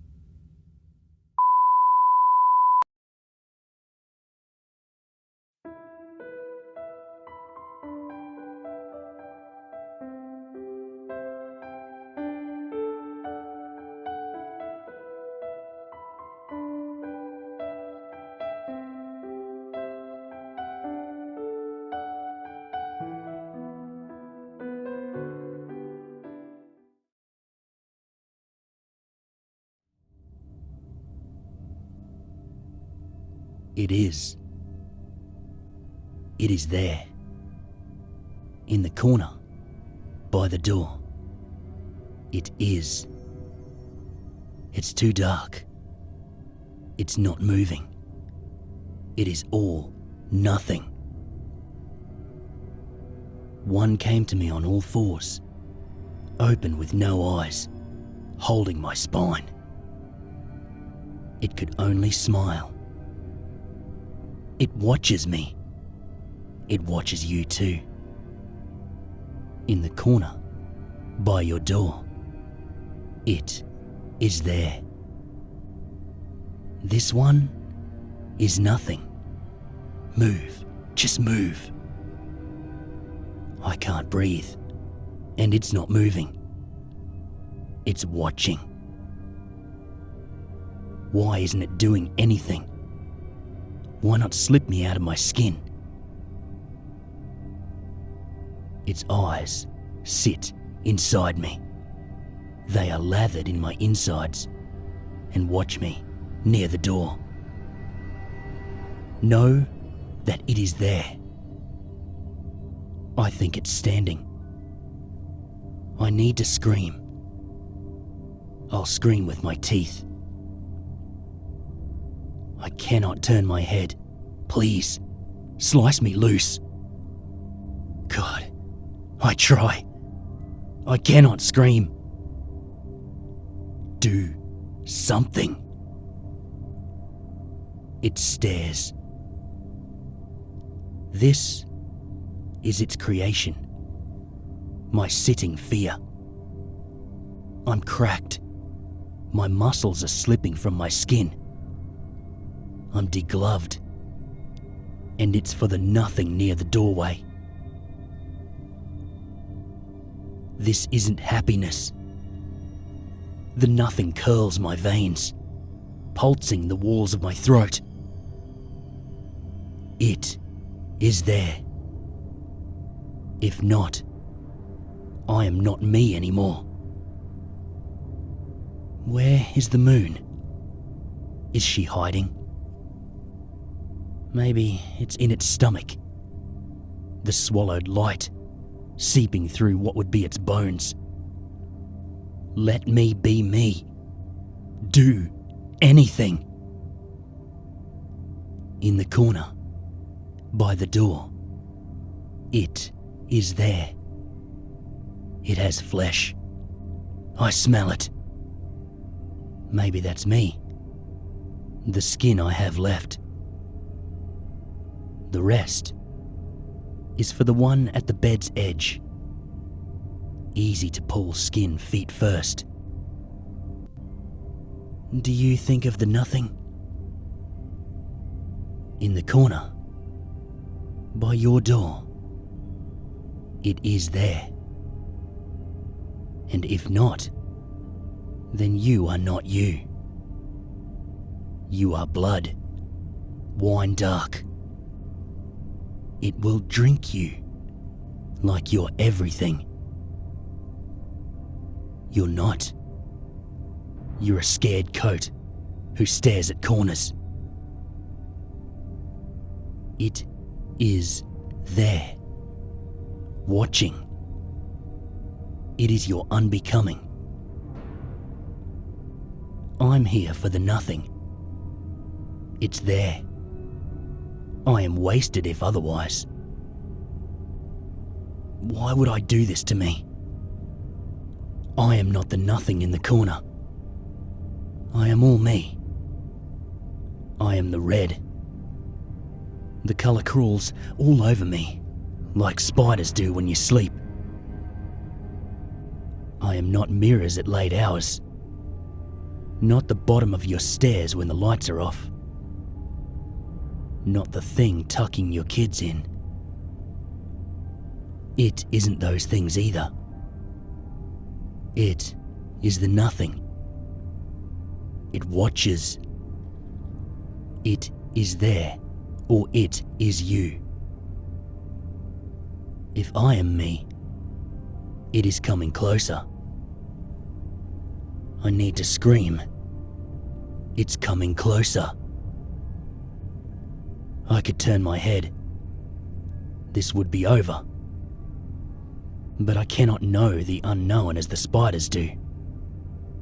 I'm too afraid. If I am not me, it's fear that gets me. If I am, it's fear that gets me. In the corner, by the door, it was there. It is here, and it wants to empty me. It watches. I can't do anything. Go back to the corner. Let me scream, or I'm gutted. Let me know I am me. This is guilt. God, please, I cannot stare at the corners anymore. This isn't happiness. All I can do is watch. I watch. I am all me. I am there. In the corner. By your door. I am there.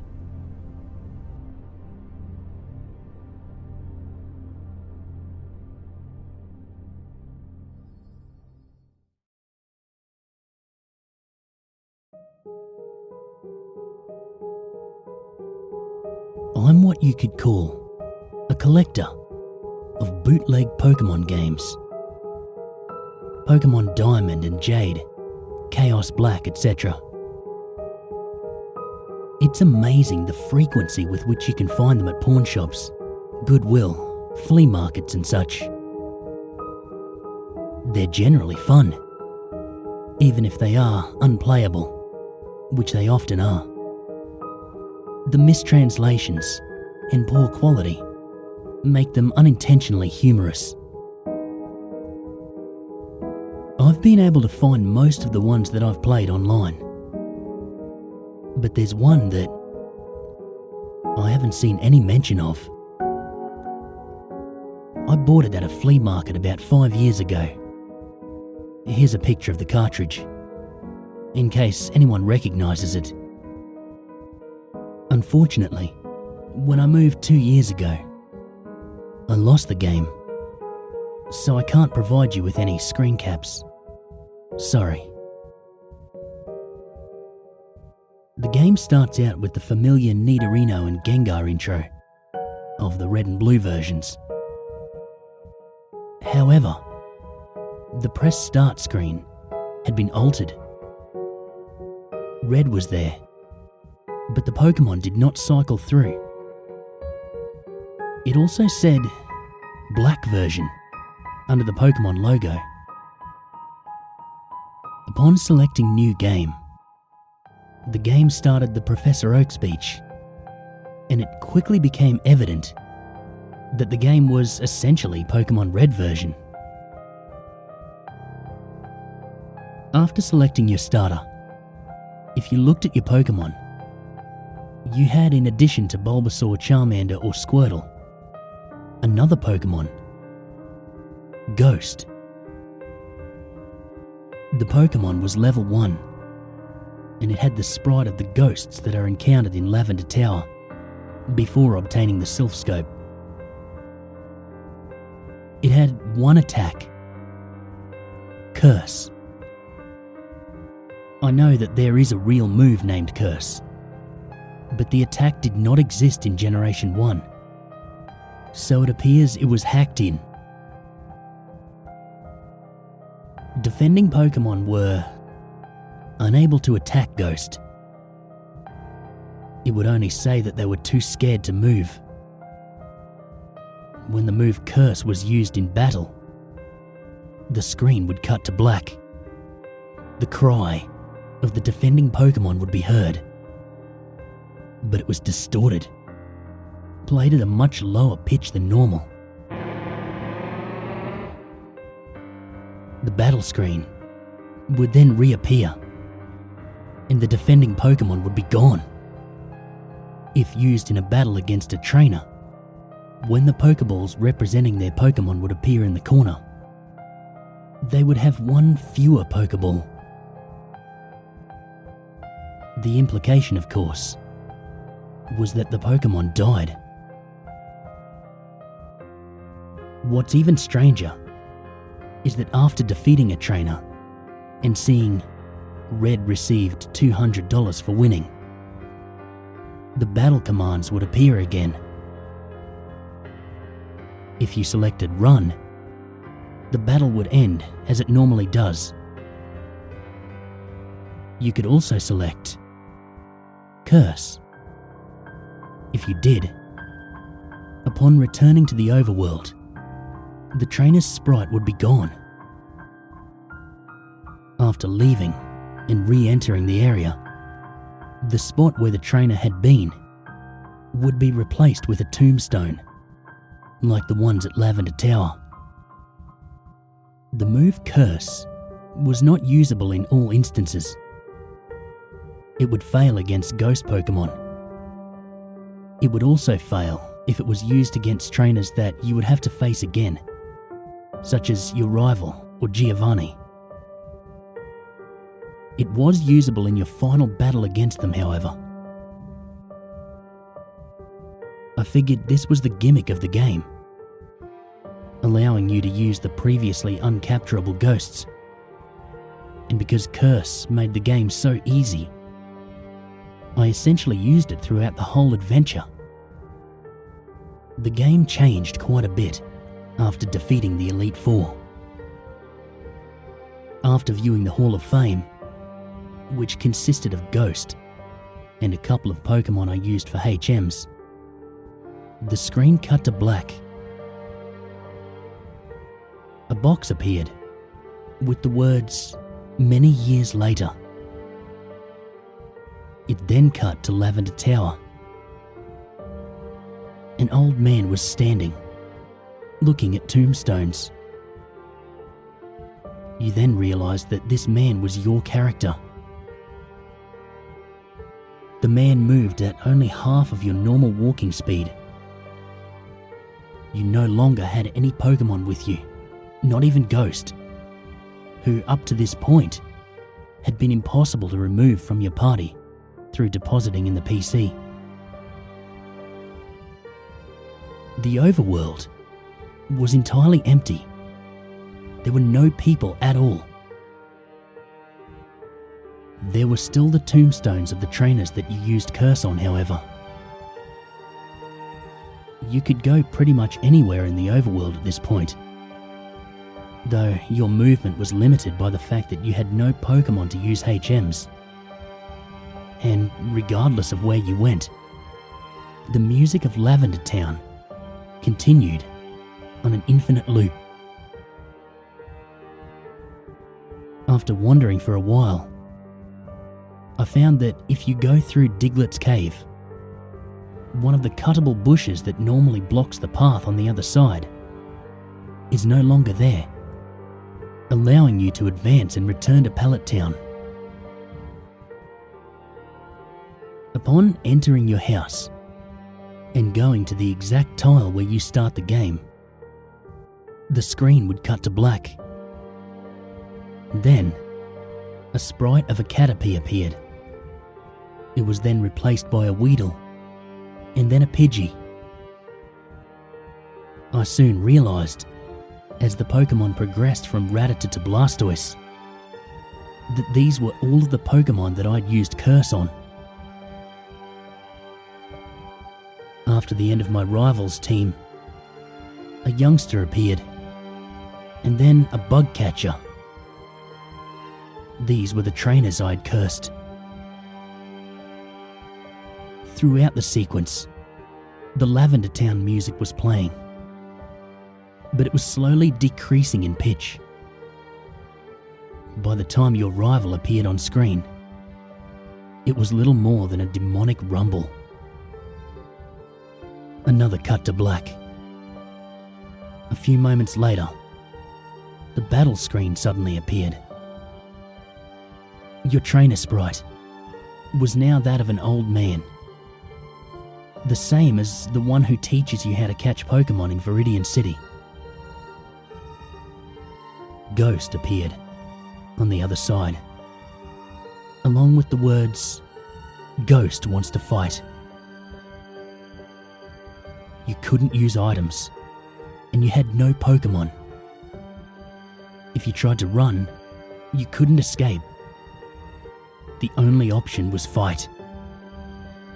Using fight would immediately cause you to use struggle, which didn't affect Ghost, but did chip off a bit of your own HP. When it was Ghost's turn to attack, it would simply say, ... Eventually, when your HP reached a critical point, Ghost would finally use Curse. The screen cut to black a final time. Regardless of the buttons you pressed, you were permanently stuck in this black screen. At this point, the only thing you could do was turn the Game Boy off. When you played again, New Game was the only option. The game had erased the file. I played through this hacked game many, many times, and every time the game ended with this sequence. Several times I didn't use Ghost at all, though he was impossible to remove from the party. In these cases, it didn't show any Pokemon or trainers, and simply cut to the climactic battle with Ghost. I'm not sure what the motives were behind the creator of this hack. It wasn't widely distributed, so it was presumably not for monetary gain. It was very well done for a bootleg. It seems he was trying to convey a message, though it seems I am the sole receiver of this message. I'm not entirely sure what it was. The inevitability of death? The pointlessness of it? Perhaps he was simply trying to morbidly inject death and darkness into a children's game. Regardless, this children's game has made me think, and it has made me cry.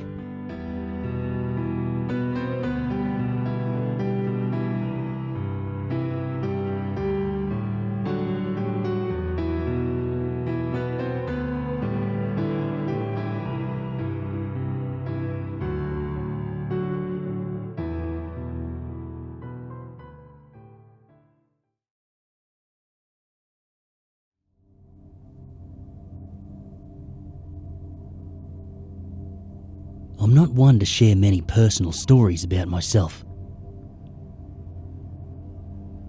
I would not be here today typing out this story if I didn't think that someone could give me an explanation. I recently turned 21, and I'd finally saved up enough money to move out of my parents' house into my own apartment. At first, everything was going great. I had everything set up the way I wanted it, and I was enjoying the freedom that came with living on your own. The only bad thing about it was that I thought the upstairs neighbours were very lively. I'd hear them walking around at all hours of the night, and I was actually happy to see them go, only 2 months later. I thought that after they left, everything would be so much better. Now that I wouldn't have the neighbours waking me up with their stomping all over the house. At that time, I'd just put pillows over my head, especially when it got so loud that it sounded like they were right outside the bedroom door, and not a floor above.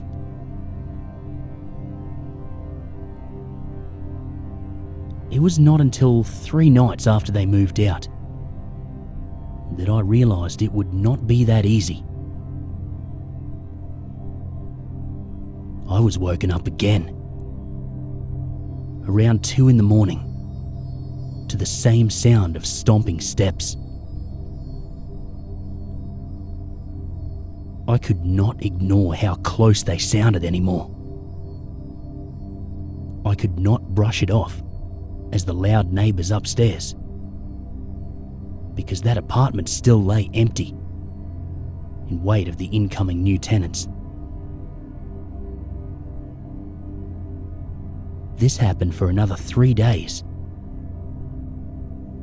Every night, I'd find myself awake at 2:30 in the morning, listening to what sounded like someone paced the hall right in front of my bedroom door. It still happens. Every morning at 2:30. No matter what steps I take to try to make myself sleep through the night. Medications, meditation, white noise machines. It doesn't matter what it is. I always find myself awake at the same time. After a while, things were getting harder to ignore. But I always broke them down to myself just hearing things.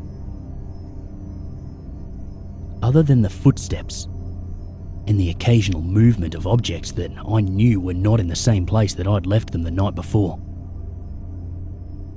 nothing really out of the ordinary was happening.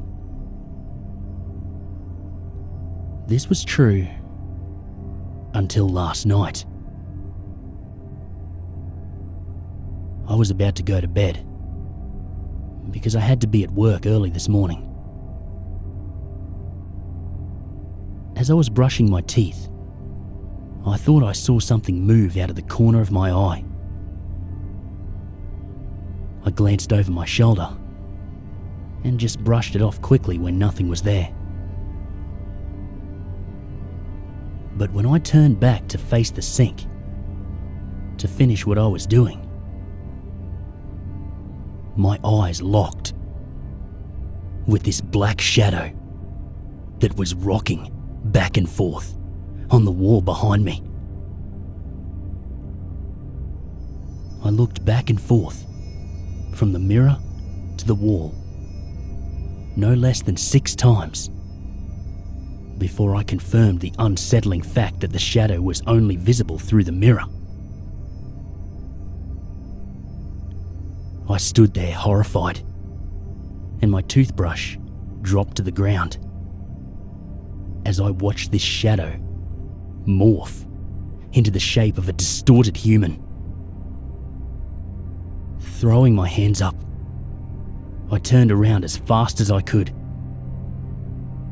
But again, there was nothing there. I rubbed my eyes hard, thinking to myself that I need more sleep. I thought I was just letting the noise of the house settling at night get to me. Retrieving the discarded toothbrush, I turned back to the mirror and was met with something that I still cannot explain. Standing directly behind me, as its own individual being, was the same dark shadow from before.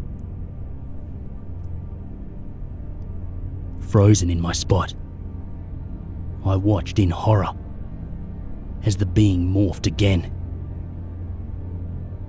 Slight features started to appear right above my shoulder.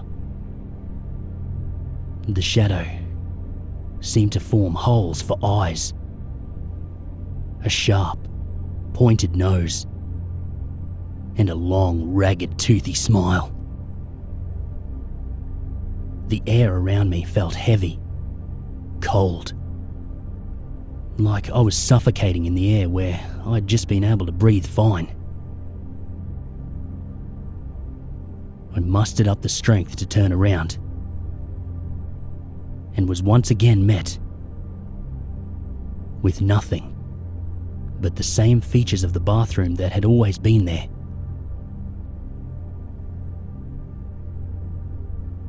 Even today, I'm having a hard time convincing myself that it was just a product of sleep deprivation. I pose this to you all in hopes to get an explanation. I'm a lifelong skeptic, and I know there must be someone who can help me fix my sleep schedule so that these silly delusions can stop.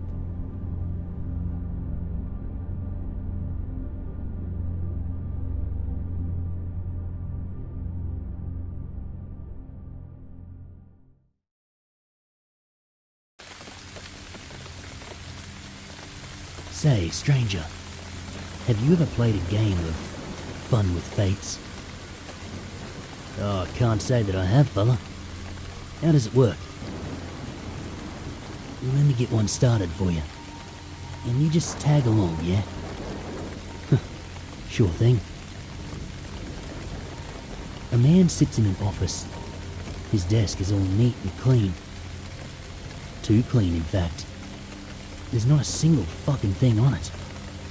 Well, maybe a gun. Yes, I think there's a gun.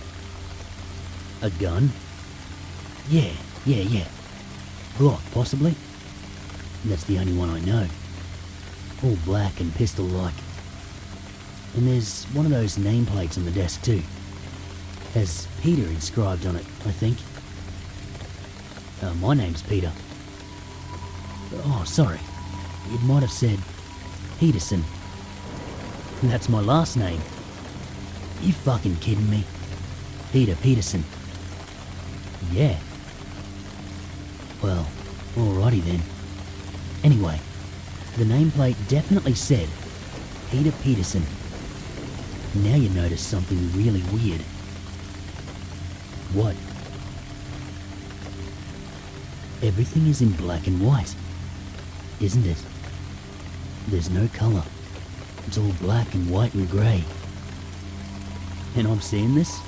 I'm there? Yeah, you're there all right. Watching it all unfold. Peter Peterson picks up the gun from the desk and looks at it weirdly. Weirdly? Yeah. It's like he hasn't seen a gun before. Like he doesn't know how to handle it. He lets it dangle awkwardly, mid-air, between the thumb and index. And then, when he brings it closer to his face, I suppose maybe to get a better look at it. Yeah? Well, he drops it, doesn't he? Shouldn't have done that, you realise. Should not have done that. Why? Well, it goes off the moment it contacts the desk. Single violent bullet through his brain. Wow, that's messed up. Sure is, man. Sure is. And you know the worst part? No. He doesn't die. You see, there are parts of the brain you can live without. Like the cerebellum. You'll probably be all fucked up for the rest of your life, though. Eating vegetables through straws or something. Damn, that's dark. Not as dark as Peter Peterson's remaining existence, though. His wife hightails out of there soon after, you see. Packs up her shit and leaves him dying a slow, agonising death. Trapped inside his own body. Fucker lives forever, too. Dies at the ripe old age of 60-something. At the end, there's nothing left of his sanity. He's eaten it all. Fed on it. Suckled it all up. 30-something years imprisoned in your own fucked up, decaying mind. Imagine that. Oh, shit.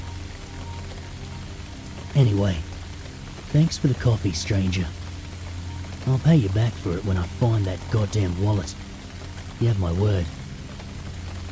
Don't mention it. I'll see you around. And so I leave Peter Peterson behind. having just weaved his demise down to the tiniest detail. It ain't a pretty job, but the spouses tend to pay me well.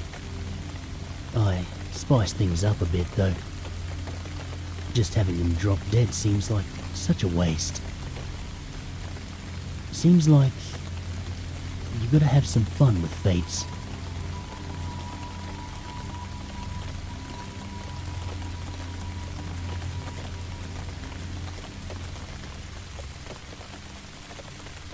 My daughter, Sadie, is unique. Some might even say peculiar, or strange even. I tend to shy away from terms like that. I don't want her to develop a complex. She already went through enough with the death of her mother a few years back. My wife had been attacked while she was jogging. And after I told Sadie that the police had given up on the case, she sort of just shut down. I never saw her cry. She only asked me, why do people die? I did my best with that one. They die because it's their time to move on to someplace different. Something like that anyway. She didn't talk for months after my explanation. And then one day, out of nowhere, the naming game started.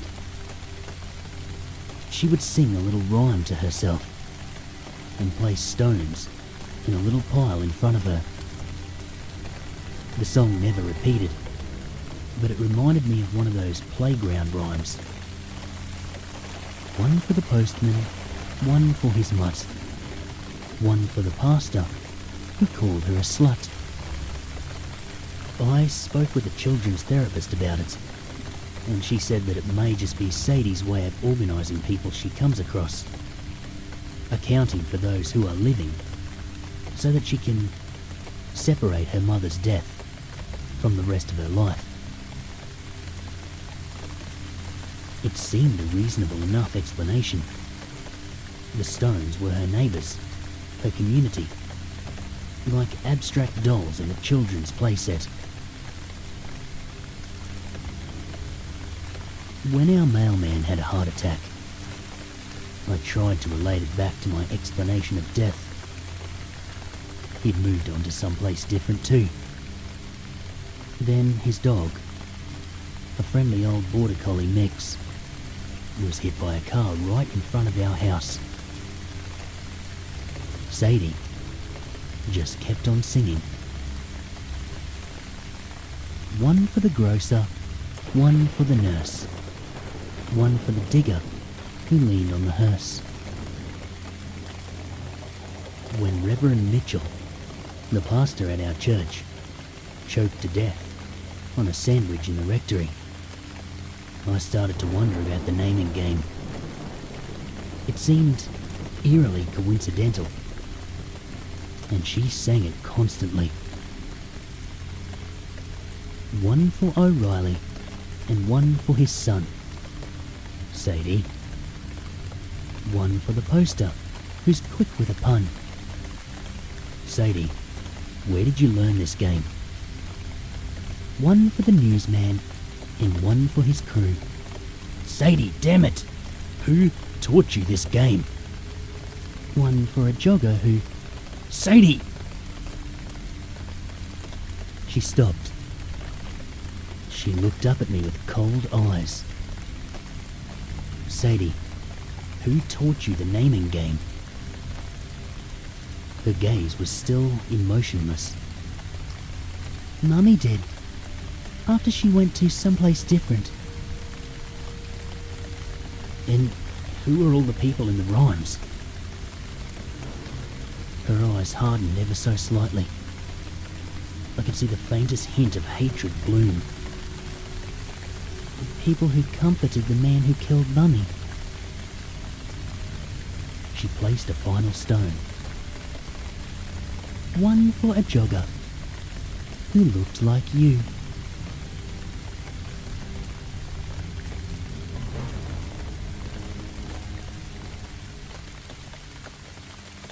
So, I think my neighbour might be a killer.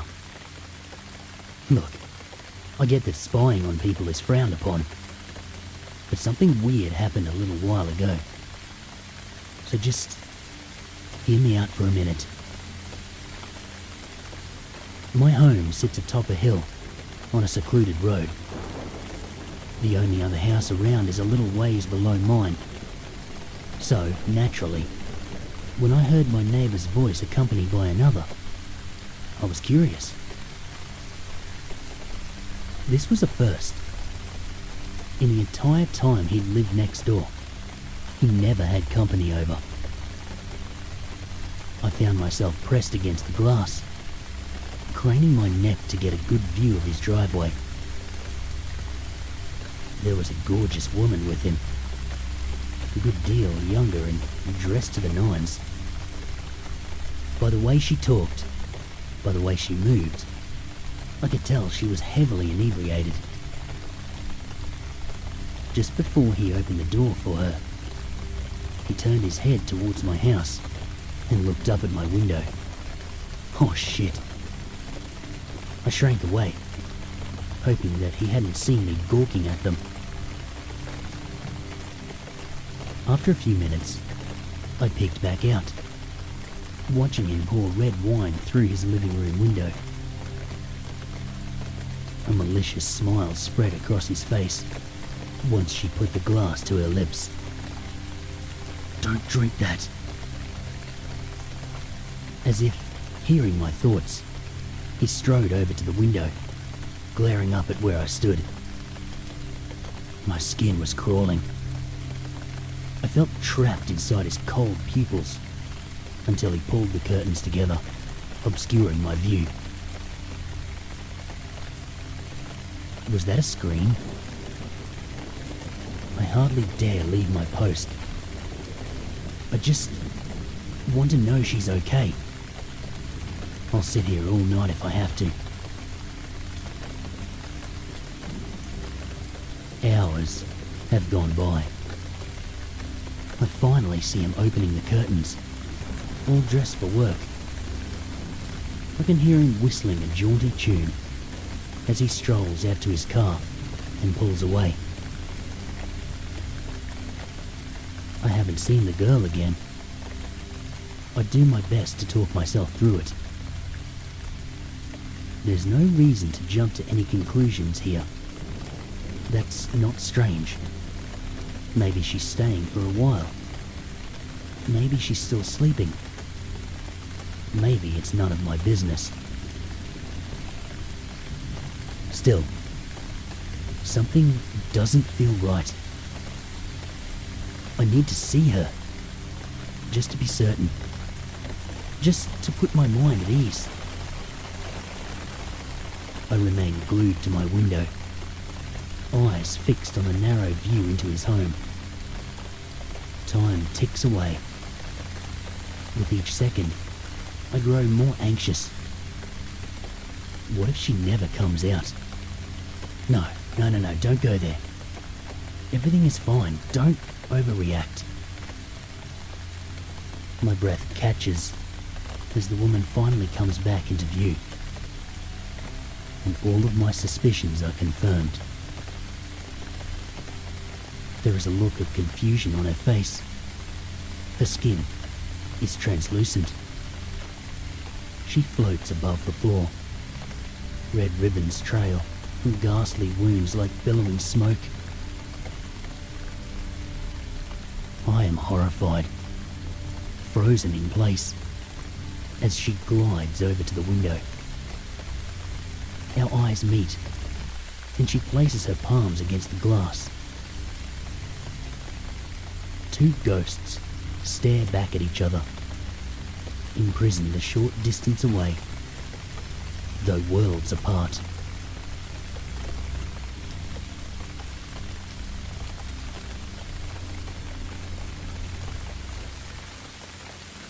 I looked up from my book when I heard the bell jangle. I own a lovely little rare bookstore in an old skyscraper. Every morning, I have the pleasure of walking in and smelling old paper. It's quite a wonderful smell, really. Now, watching Mrs. Jenkins clip-clop over, I steeled myself against the cloud of syrupy perfume that was about to condense about me. She always rained on my parade, but I smiled warmly as she approached. I knew she was going to ask about her order, and it infuriated me just a little. I told her that obtaining the original notes to Shel Silverstein's Boy Named Stu, which had been made famous by Johnny Cash, might be impossible. They might not even exist.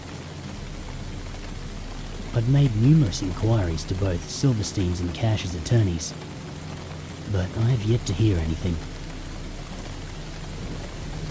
I've also enlisted a few private dealers and private eyes to help. So far, nothing. Good morning, Mrs. Jenkins. I actually choked a little when I said her name. My mouth was now a French boutique. I sipped a little water. Good morning yourself, she snapped. I want to hear something. I've paid your initial fee, which I find ridiculous, mind you. What is happening with my investment? I drew an unwanted breath. Yes, of course you do. I would like to remind you. Remind me of what? Do you think I have dementia? Or a learning disorder? Do you think I need you for my memories? I take garlic and ginkgo biloba for such things. I don't want a reminder. I want progress. She stared at me expectantly. Luckily, my years in customer service allowed me to push aside how I felt to try and help. This is, after all, what customer service is all about. Trying to help someone. I have many people working on this, and as soon as I hear anything, I'll contact you immediately. I promised her, and I meant it too. No, you'll call all of your people right this instant. I'll not pay for you to sit around with your thumb up your ass. I knew there was no information because I hadn't been contacted yet. But I thought, okay, if this assuages her, I'll sit here and make the calls. And I did. She watched, as one after the other, I either got no reply, or no one had heard anything. Scam artist, she screamed. Fraud. Putting my hands out in a calming way, I said, I understand your frustrations. These things take time. I do have, however, 10 very suspenseful stories in the back room. They're very rare, and few people have ever seen them. Perhaps you'll take a look. I'll give them to you for free as an apology, if you'd like. Take me to them immediately, she demanded. I led her into the back room, turned quickly, and pushed her into the open elevator shaft, just to the right of the door. The 10 stories sounded very suspenseful indeed.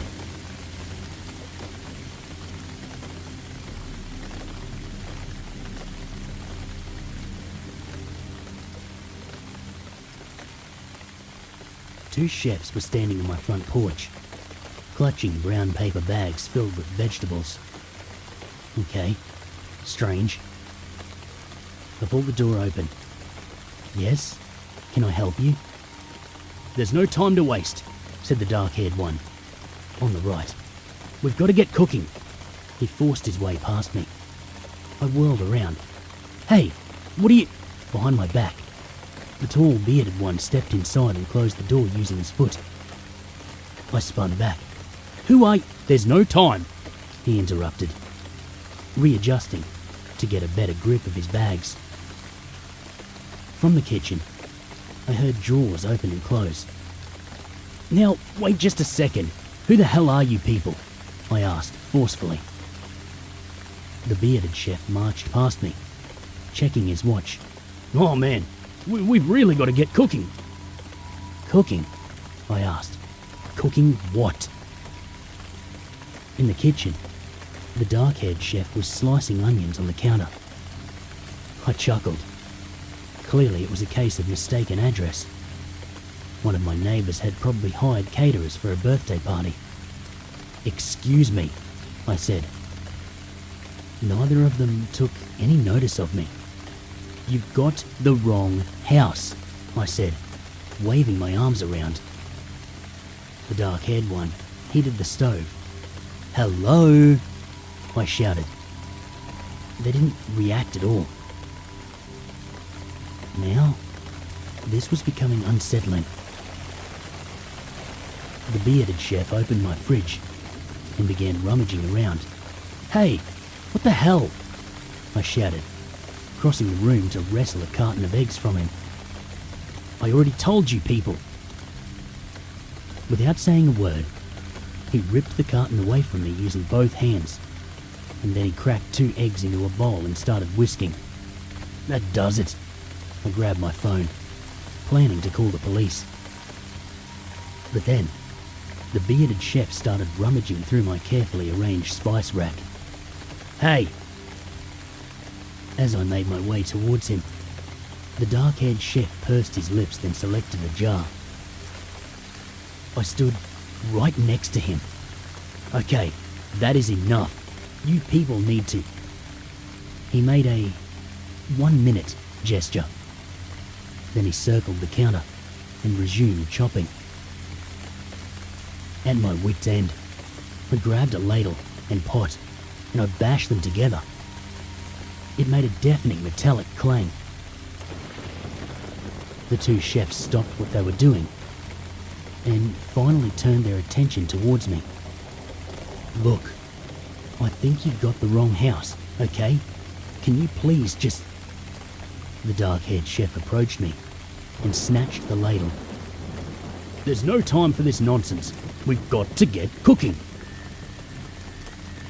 He opened one of the drawers and pulled out a large knife. I groaned. "Cooking what?" He smirked, advancing upon me. A chill ran along my spine. I travelled backward until I bumped into the bearded chef. I gulped. With a weak voice I said, "Cooking what?" Before I could finish, the bearded chef's hand clamped down over my face, smothering my mouth. The dark-haired chef took a step forward and held the knife against my throat. "Cooking you,"